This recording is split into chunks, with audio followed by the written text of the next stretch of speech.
ഇന്ന് നമ്മൾ പഠിക്കാൻ പോകുന്നത് അവർ ലേഡി ഓഫ് ഗ്വാഡലൂപ്പെ.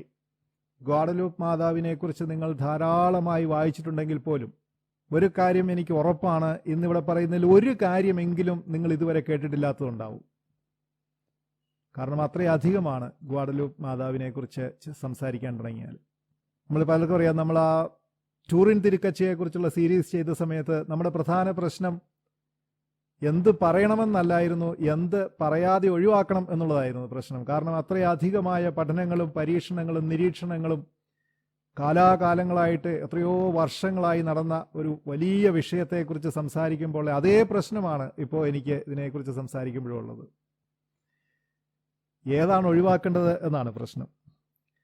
ടൂറിൻ കച്ചയുടെ ആ നെഗറ്റീവ് സ്വഭാവം പോലെ തന്നെ ഈ ഗ്വാഡലൂപ്പ് അത്ഭുത ചിത്രത്തിനും കുറേ തനതായ അനന്യങ്ങളായ പ്രത്യേകതകളുണ്ട്.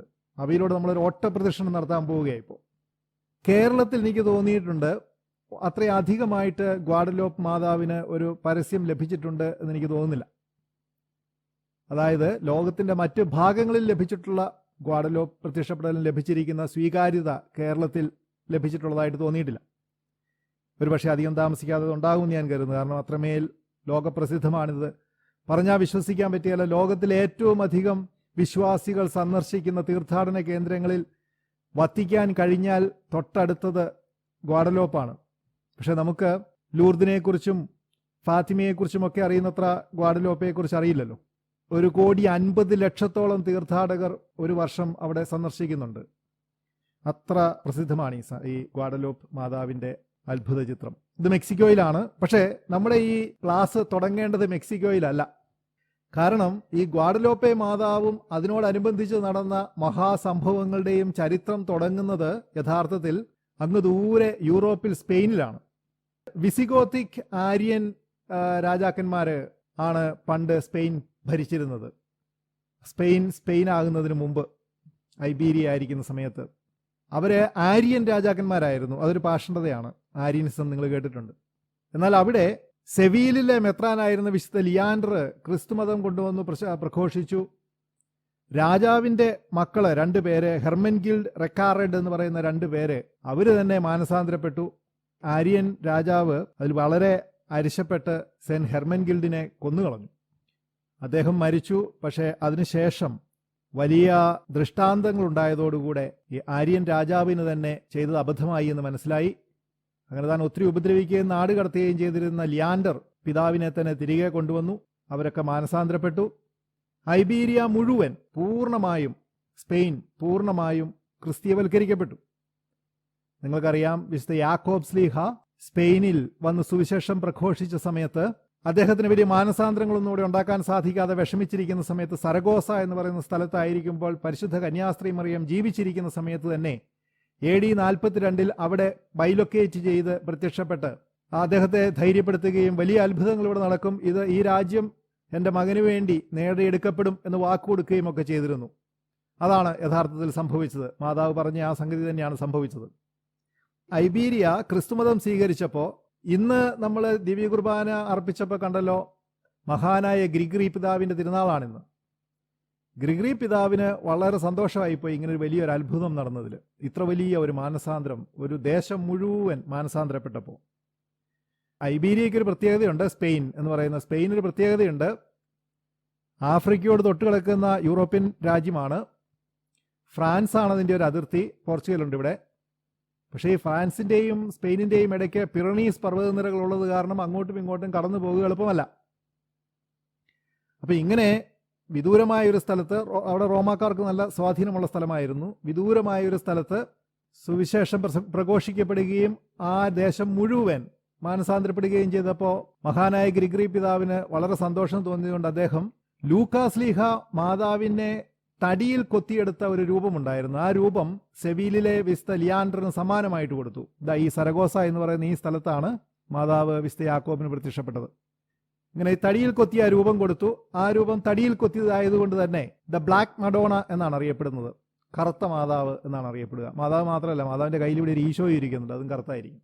അപ്പൊ ഇങ്ങനെ ഒരു പ്രത്യേകതരം ആടയാഭരണങ്ങളൊക്കെ അണിയിച്ചാണ് ഈ മാതാവിനെ വെച്ചിരിക്കുന്നത്. ലൂക്കാസ്ലീഹയുടെ അനന്യമായ കലയുടെ മറ്റൊരു ഉദാഹരണമാണിത്. ഇത് ചരിത്രം.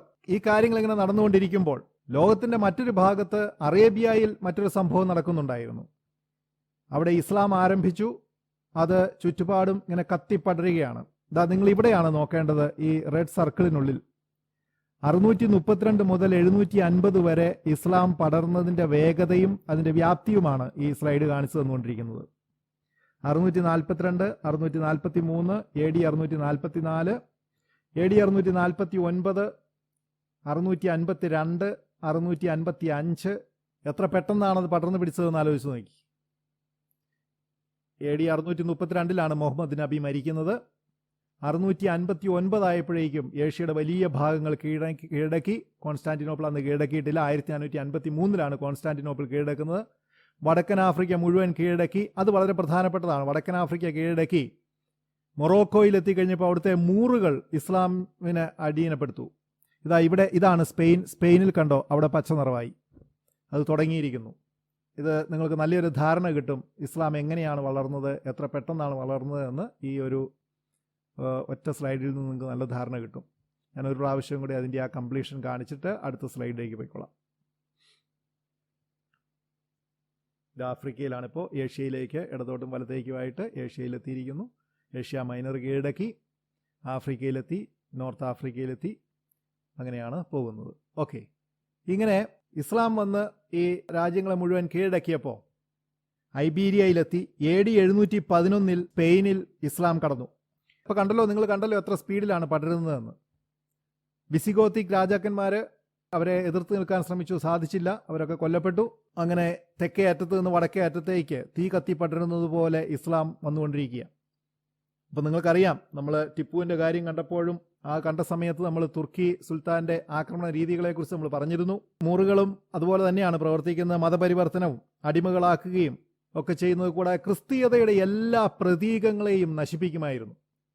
അത് പള്ളികളാകട്ടെ, പള്ളികളാണെങ്കിൽ മോസ്കുകളാക്കും. രൂപങ്ങളും ചിത്രങ്ങളും ഉള്ളതൊക്കെ നശിപ്പിച്ചു കളയും. കലയോട് അവർക്ക് സഹിക്കാനാവാത്ത വൈരാഗ്യമാണ്. അങ്ങനെ നശിപ്പിച്ചു കളയുമായിരുന്നു. അപ്പോൾ അതുകൊണ്ട് തന്നെ വിശുദ്ധ ലൂക്കാസ്ലീഹ സ്വന്തം കൈകൾ കൊണ്ടുണ്ടാക്കിയെന്ന് കരുതപ്പെട്ടിരിക്കുന്ന ഇത്ര മഹത്തായ ഈ രൂപം അവരുടെ കൈകളിൽ പെടാതിരിക്കാൻ വേണ്ടി ഈ രൂപത്തിന്റെ പ്രത്യേകതകൾ എന്താണ് എന്നും അത് എന്തുകൊണ്ടാണ് അവരങ്ങനെ ചെയ്യുന്നതെന്നും ഒക്കെ എഴുതി രേഖകളിലാക്കിയിട്ട് അതിനോടൊപ്പം ഈ രൂപം സ്പെയിനിലെ ഗ്വാഡലോപ്പെ എന്ന് പറയുന്ന നദിയുടെ കരയിൽ എക്സ്ട്രമദൂര എന്ന് പറയുന്ന ഒരു സ്ഥലത്ത് അവർ കുഴിച്ചിട്ടു. ഞാൻ പറഞ്ഞതുപോലെ രേഖകളടക്കമാണ് അവിടെ കുഴിച്ചിട്ടത്. അവരങ്ങനെ കുഴിച്ചിടാൻ കാരണം എന്തെന്ന് വെച്ച് കഴിഞ്ഞാൽ അവർ കരുതിയ ഒരു കുറച്ച് നാൾ കൊണ്ട് ഈ മുസ്ലിങ്ങളെ സ്പെയിനിൽ നിന്ന് പുറത്താക്കാം, അപ്പോഴത് വന്ന് തിരിച്ചെടുക്കാമെന്ന് കരുതിയാണ് അവർ അങ്ങനെ ചെയ്തത്. ഇത് സംഭവിക്കുന്നത് AD 740. പിന്നെ 600 വർഷങ്ങൾ ഒരു വിധത്തിൽ മുസ്ലിങ്ങളെ അവിടെ നിന്ന് ഒഴിവാക്കാൻ സാധിച്ചില്ല. ക്രിസ്തീയമായിരുന്ന സ്പെയിൻ ഇസ്ലാം വൽക്കരിക്കപ്പെട്ടതിന് ആന്തലൂസ് എന്ന് പേരുമിട്ടു. പിന്നീട് ഇവർക്കെതിരെയുള്ള പ്രതിരോധങ്ങളൊക്കെ ശക്തി പ്രാപിച്ചു വരുന്ന ആ സമയത്ത് ഗിൽ കൊർദേറോ എന്ന് പറയുന്ന ഒരു ആട്ടിടയന് മാതാവിന്റെ ദർശനങ്ങൾ കിട്ടാൻ തുടങ്ങി. അതായത് 14-ാം നൂറ്റാണ്ടിൽ, 8-ാം നൂറ്റാണ്ടിലാണ് ഇത് കുഴിച്ചിട്ടത്. 14-ാം നൂറ്റാണ്ടിൽ അദ്ദേഹത്തിന് മാതാവിന്റെ ദർശനങ്ങൾ കിട്ടാൻ തുടങ്ങി. ആ ദർശനങ്ങൾ അനുസരിച്ച് മാതാവ് പറഞ്ഞു, ഇന്ന സ്ഥലം, ഒരു കൃത്യമായൊരു സ്ഥലം, എക്സ്ട്രമദുര ഗ്വാഡലോപ്പെ നദിയുടെ, ഇത് മെക്സിക്കോയിലല്ല കേട്ടോ, ഇത് സ്പെയിനിലാണ്. ഗ്വാഡലോപ്പെ നദിയുടെ കരയിലുള്ള എക്സ്ട്രമദുരയിൽ പറയുന്ന ഒരു സ്ഥലമുണ്ട്. ആ സ്ഥലത്ത് പോയിട്ട് കുഴിച്ചു നോക്കാൻ മാതാവ് പല പ്രാവശ്യം പറഞ്ഞപ്പോൾ അദ്ദേഹം വൈദികരെ കണ്ട് ഈ സ്ഥലം കുഴിച്ചു നോക്കി. ഇത് പറഞ്ഞു പോകുമ്പോൾ പെട്ടെന്ന് പറഞ്ഞു പോകാം. ഈ സ്പെയിൻ മുഴുവൻ മുസ്ലിങ്ങൾ കീഴടക്കി ആന്തലൂസ് എന്ന് പേരിട്ടു എന്ന് ഞാൻ പറഞ്ഞെങ്കിൽ അത് പൂർണ്ണമായും ശരിയല്ല. ഈ സ്പെയിനിന്റെ ഏറ്റവും മേലെ ഇവിടെ ഈ ഭാഗത്ത് ഒരു ചെറിയ ഒരു സ്ഥലമുണ്ടായിരുന്നു, ഓറിയേദോ എന്ന് പറയുന്ന സ്ഥലം. ആ സ്ഥലത്താണ് കർത്താവ് ഈശോ മിശിഹായെ അടക്കം ചെയ്ത സമയത്ത് അദ്ദേഹത്തിന്റെ മുഖത്ത് ഇട്ടിരുന്ന സുതാര്യം എന്ന് പറയുന്ന ഒരു തുണിയുണ്ട്. ആ തുണി സൂക്ഷിച്ചിരുന്ന കത്തീഡ്രലുണ്ട്. ആ സ്ഥലം മാത്രം ഈ 600 വർഷങ്ങളും ഇസ്ലാമിസ്റ്റുകൾക്ക് കീഴടക്കാൻ സാധിച്ചില്ല. അവിടെ നിന്നാണ് പിന്നെ ക്രിസ്ത്യാനിറ്റി പടർന്ന് പന്തലിച്ചത്. അപ്പോൾ ഏതായാലും സ്പെയിനിലെ നദിക്കരയിലുള്ള ഗ്വാഡലോപ്പയിൽ അച്ഛന്മാരും ഇവരൊക്കെ കൂടെ പോയിട്ട് കുഴിച്ചു നോക്കിക്കഴിഞ്ഞപ്പോൾ ഈ രേഖകളും ഇതെല്ലാം കൂടെ കിട്ടി. അതവർക്ക് വലിയ ഒരു ചൈതന്യം നൽകി, നല്ലൊരു ഒരു സന്തോഷം നൽകി. അവർ ഈ എക്സ്ട്രമദുരയിലെ ദേവാലയത്തിൽ കൊണ്ടുവന്ന് ഈ വലിയ ആഘോഷമായിട്ട് ഈ രൂപം വെച്ചു. വലിയ സന്തോഷമായി എല്ലാവർക്കും. ഇതിനോടനുബന്ധിച്ച് 1469 ഇതിനോടനുബന്ധിച്ചെന്ന് പറയാൻ പറ്റില്ല, ഇതേ സമയത്ത് തന്നെ 1469 ഒക്ടോബർ 19 ക്രിസ്ത്യാനികൾക്ക് എന്നും അഭിമാനിക്കാവുന്ന ഒരു വലിയ ചരിത്ര സംഭവം ഉണ്ടായി. അരഗോണിന്റെ രാജാവായിരുന്ന ഫെർഡിനാൻഡും കാസ്റ്റീലിന്റെ രാജകുമാരിയും കിരീടാവകാശിനിയുമായിരുന്ന ഇസബെല്ലയും തമ്മിൽ വിവാഹം കഴിച്ചു. സാധാരണ രാജകീയ വിവാഹങ്ങൾ പോലെ ഒരു കൊടുക്കൽ വാങ്ങലായിരുന്നില്ല ഇത്. ലോക ചരിത്രത്തിൽ തന്നെ ഇതുപോലെ പരസ്പരം സ്നേഹിക്കുകയും ബഹുമാനിക്കുകയും മറ്റൊരാൾക്ക് വേണ്ടി ജീവിത പങ്കാളി ജീവിക്കുകയും ചെയ്ത ദമ്പതികളുണ്ടോ എന്ന് സംശയമാണ്. സാധാരണ അന്തഃപുരങ്ങളിൽ ഇരിക്കുന്ന ഒരു രാജ്ഞിയുമായിരുന്നില്ല ഇസബെല്ല. ഫെർഡിനാൻഡിന് ചില സമയങ്ങളിൽ അദ്ദേഹത്തിന്റെ ക്രിസ്തീയ ദൗത്യങ്ങളെക്കുറിച്ച് സംശയമുണ്ടായ സമയത്ത് ഇസബെല്ലയാണ് യഥാർത്ഥ പ്രകാശം കാണിച്ചു കൊടുത്ത് പിന്നീട് നടന്നതൊക്കെ ചരിത്രമാണ്, നിങ്ങൾക്കത് നന്നായിട്ട് അറിയാം. റീകോൺക്വിസ്റ്റ എന്ന് പറയുന്ന ഒരു മഹാസംഭവത്തിന് അവർ നാന്ദി കുറിച്ചു. അവർ രണ്ടുപേരും കൂടെ സൈന്യത്തെ നയിച്ചുകൊണ്ട് കുറച്ച് വർഷങ്ങൾ കൊണ്ട് സ്പെയിനിന്റെ വടക്ക് നിന്ന് തെക്കേ അറ്റം വരെയുള്ള സകല മൂറുകളെയും ഇസ്ലാമിസ്റ്റുകളെയും അവർ കീഴടക്കി. അവരുടെ മുന്നിൽ ഒന്നിനും പിടിച്ചു നിൽക്കാനായില്ല. അതിനിടയ്ക്ക് ഒത്തിരി കഷ്ടപ്പാടുകൾ അവർക്കുണ്ടായി, മക്കൾക്കുണ്ടായ ദുരന്തങ്ങളും ഒക്കെ ഉണ്ടായിട്ടുണ്ട്. പക്ഷേ ഇസബെല്ലയുടെ വലിയ ദൃഢനിശ്ചയമായിരുന്നു സ്പെയിൻ മുഴുവൻ ക്രിസ്തുവിന് വേണ്ടി വീണ്ടെടുക്കുമെന്ന്. ആ മഹതിയായ സ്ത്രീയുടെ നിശ്ചയദാർഢ്യത്തിന് മുന്നിൽ സർവശക്തമെന്ന് കരുതിയിരുന്ന ഇസ്ലാമിക് സൈന്യത്തിന് പിടിച്ചു നിൽക്കാൻ സാധിച്ചില്ല എന്ന് പറഞ്ഞാൽ മതി. ഏതായാലും ഈ ഫെർഡിനാൻഡിനും ഇസബെല്ലയ്ക്കും വളരെ താല്പര്യമുള്ള ഒരു ദേവാലയമായിരുന്നു ഈ മാതാവിന്റെ ഈ തടി രൂപം വെച്ചിരിക്കുന്ന എക്സ്ട്രമദുരയിലെ ഗ്വാഡലോപ്പ് മാതാവിന്റെ ബസിലിക്ക എന്ന് പറയുന്നത്. സ്പെയിനിലെ ഫെർഡിനാൻഡിനും ഇസബെല്ലയ്ക്കും മാത്രമല്ല, ഫെർഡിനാൻഡിന്റെയും ഇസബെല്ലയുടെയും ആശ്രിതനായിരുന്ന ക്രിസ്റ്റഫർ കൊളംബസ് എന്ന് പറയുന്ന നാവികനും ഈ സ്ഥലം വളരെ ഇഷ്ടമായിരുന്നു. ഇടയ്ക്കിടയ്ക്ക് അവരവിടെ സന്ദർശിക്കുമായിരുന്നു. നിങ്ങൾക്കറിയുമോ എന്ന് എനിക്കറിയില്ല, ക്രിസ്റ്റഫർ കൊളംബസ് ഫ്രാൻസിസ്കൻ മൂന്നാം സഭക്കാരനാണ്. അതുകൊണ്ട് തന്നെ പുതിയ ദേശങ്ങൾ കണ്ടുപിടിച്ച് അവിടെ ക്രിസ്തുവിനെ പ്രഘോഷിക്കുവാനുള്ള പ്രത്യേകമായ അധികാരം അഥവാ സമ്മതിപത്രം ഇസബെല്ലയിൽ നിന്നും ഫെർഡിനാൻഡിൽ നിന്നും അദ്ദേഹം മേടിച്ചിട്ടാണ് അദ്ദേഹം അമേരിക്കയ്ക്ക് പോകുന്നത്. ഈ സമ്മതപത്രം മേടിച്ച സ്ഥലം ഫെർഡിനാൻഡിന്റെയോ ഇസബെല്ലയുടെയോ കൊട്ടാരത്തിൽ വെച്ചായിരുന്നില്ല, ഈ മാതാവിന്റെ നാമത്തിലുള്ള ഗ്വാഡലോപ്പെ എക്സ്ട്രമദുര ദേവാലയത്തിൽ വെച്ചായിരുന്നു. നമുക്ക് മനസ്സിലാക്കാം അവർക്ക് മൂന്നുപേരും എത്ര തീക്ഷ്ണതയോടെയാണ് ഈ കാര്യങ്ങൾ ചെയ്തിരുന്നതെന്ന്. ഇതാണ് ദേവാലയം, എക്സ്ട്രമദുര ദേവാലയം. ഈ ദേവാലയത്തിൽ വെച്ചാണ് അദ്ദേഹം കണ്ടെത്തുന്ന ദേശങ്ങളെ ക്രിസ്തീയവൽക്കരിക്കുന്നതിനുള്ള അനുവാദം മഹാറാണിയിൽ നിന്നും രാജാവിൽ നിന്നും മേടിച്ച് പുറപ്പെട്ടത്. അങ്ങനെ 1586 അദ്ദേഹം ഈ തീട്ടൂരം മേടിക്കുന്ന ഈ ദേവാലയത്തിൽ വെച്ചാണ്. അവിടെ വെച്ച് ഈ തീട്ടൂരവും മേടിച്ച് 3 കപ്പലുകളിൽ കൊളംബസ് അമേരിക്കയ്ക്ക് പുറപ്പെട്ടു. അങ്ങനെ അദ്ദേഹം അമേരിക്കയിലെത്തി. അമേരിക്കയിൽ അദ്ദേഹം കാലുകുത്തി. ഫ്രാൻസിസ്കൻ മൂന്നാം സഭക്കാരനാണെന്ന് ഞാൻ പറഞ്ഞല്ലോ. ആ ദേശം ക്രിസ്തുവിന് വേണ്ടി അദ്ദേഹം നേടിയെടുക്കാൻ ശ്രമിക്കുക. നിങ്ങളുടെ ഒരു GK ക്വസ്റ്റ്യൻ ചോദിക്കാം. ക്രിസ്റ്റഫർ കൊളംബസ് യാത്ര ചെയ്ത കപ്പലിന്റെ പേരെന്താണെന്ന് അറിയാമോ? 2-3 കപ്പലുകളുണ്ടായിരുന്നു. അതിൽ ക്രിസ്റ്റഫർ കൊളംബസിന്റെ കപ്പലിന്റെ പേര് സാന്താ മറിയ എന്നായിരുന്നു. സാന്താ മറിയ എന്ന് പറഞ്ഞാൽ പരിശുദ്ധ മറിയം. പരിശുദ്ധ മറിയം എന്ന കപ്പലിലാണ് അദ്ദേഹം യാത്ര ചെയ്തത്. പരിശുദ്ധ മറിയത്തിന്റെ നാമത്തിലുള്ള ദേവാലയത്തിൽ നിന്നും സമ്മതിപത്രവും വാങ്ങി പരിശുദ്ധ മറിയത്തിന്റെ നാമത്തിലുള്ള കപ്പലിൽ യാത്ര ചെയ്ത് അദ്ദേഹം തെക്കേ അമേരിക്കയിലെത്തി. അവിടെ അത്ഭുതം സംഭവിച്ചില്ലെങ്കിലേ അത്ഭുതമുള്ളൂ. ഏതായാലും 1492 അമേരിക്കയിൽ എത്തിയിട്ട് ആ സ്ഥലം നേടിയെടുത്തതിന് ശേഷം അദ്ദേഹം തിരിച്ച് വീണ്ടും സ്പെയിനിലെത്തി. ആദ്യം ചെയ്തത് എക്സ്ട്രമദുരയിലെ ദേവാലയത്തിൽ പോയി മാതാവിനെ കാണുകയാണ്. ഇവരുടെയൊക്കെ വിശ്വാസത്തിന്റെ തീക്ഷ്ണതയെക്കുറിച്ച് പലപ്പോഴും നമ്മൾ ചരിത്ര പുസ്തകങ്ങളിൽ വായിച്ച് കേൾക്കാറില്ല. അതുകൊണ്ട് ഞാനിങ്ങനെ വിശദമായിട്ട് അതിനെക്കുറിച്ച് പറഞ്ഞ സമയം പോകുന്നുണ്ടെങ്കിലും പറയുന്നത്. രണ്ടാമത്തെ പ്രാവശ്യം അദ്ദേഹം 1495 വീണ്ടും എത്തി. ആ സമയത്ത് അദ്ദേഹം കുറെ സന്യാസിമാരെയും കൂട്ടിക്കൊണ്ടാണ് വരുന്നത്. അവർ വരുന്ന സമയത്ത് ഇങ്ങനെയാണ് അമേരിക്കാസ് എന്ന് പറയുന്ന അമേരിക്ക ഇരിക്കുന്നത്.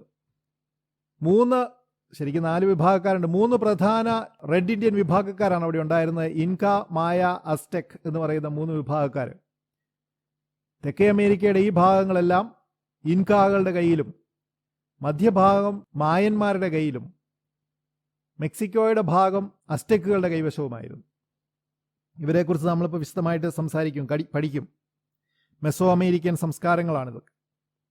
ഈ 1495 ക്രിസ്റ്റഫർ കൊളംബസിനോടൊപ്പം അമേരിക്കയിലെത്തിയ ഈ സന്യാസിമാര് കിണഞ്ഞ് ശ്രമിച്ചിട്ടും റെഡ് ഇന്ത്യക്കാരെ മാനസാന്തരപ്പെടുത്താൻ സാധിക്കുന്നില്ല. ക്രിസ്തുവിന് വേണ്ടി നേടിയെടുക്കാൻ സാധിച്ചില്ല.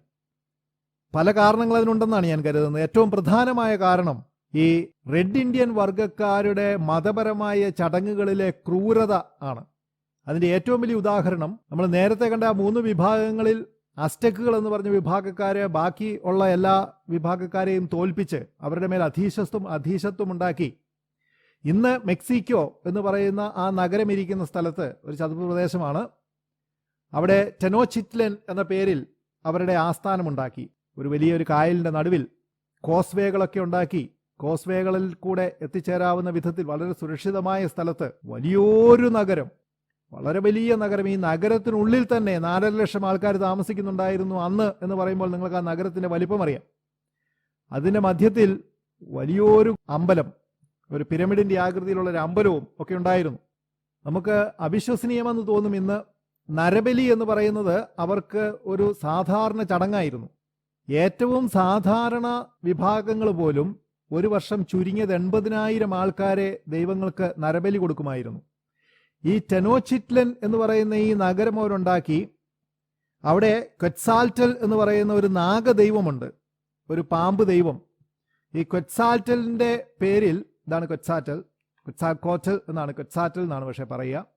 ക്വറ്റ്സാറ്റലിൻ്റെ അമ്പലമുണ്ടാക്കി. ഇത് ക്വറ്റ്സാറ്റലിൻ്റെ വേറൊരു പടമാണ്.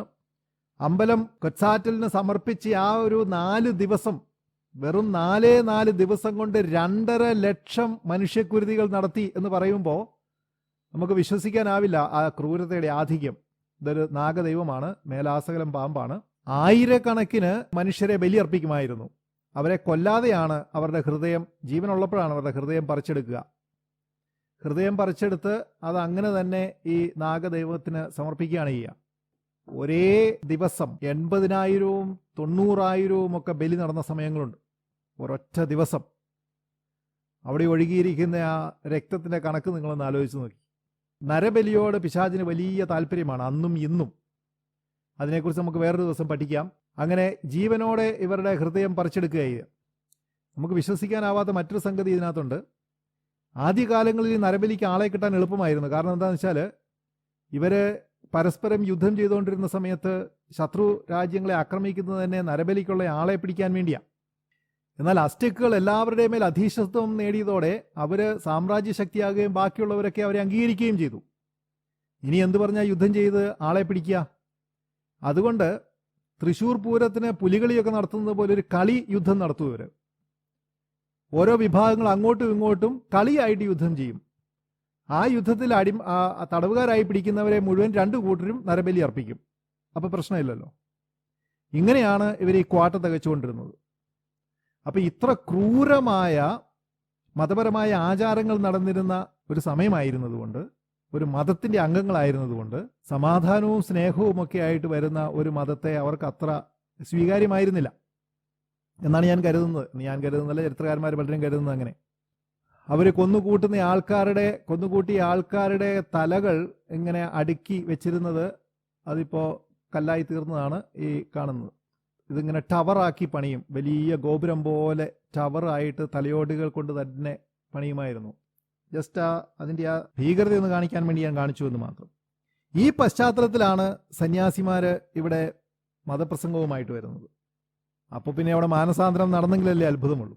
ഇനി നടക്കാൻ പോകുന്ന കാര്യങ്ങളെക്കുറിച്ച് നമുക്ക് ധാരണ പ്രധാനമായിട്ടും കിട്ടുന്നത് കുറേ കാലങ്ങൾക്ക് ശേഷം. ഈ സംഭവങ്ങൾ നടക്കുന്നത് 1500-ന്റെ ആരംഭത്തിലൊക്കെയാണ്, 1530-കളിൽ.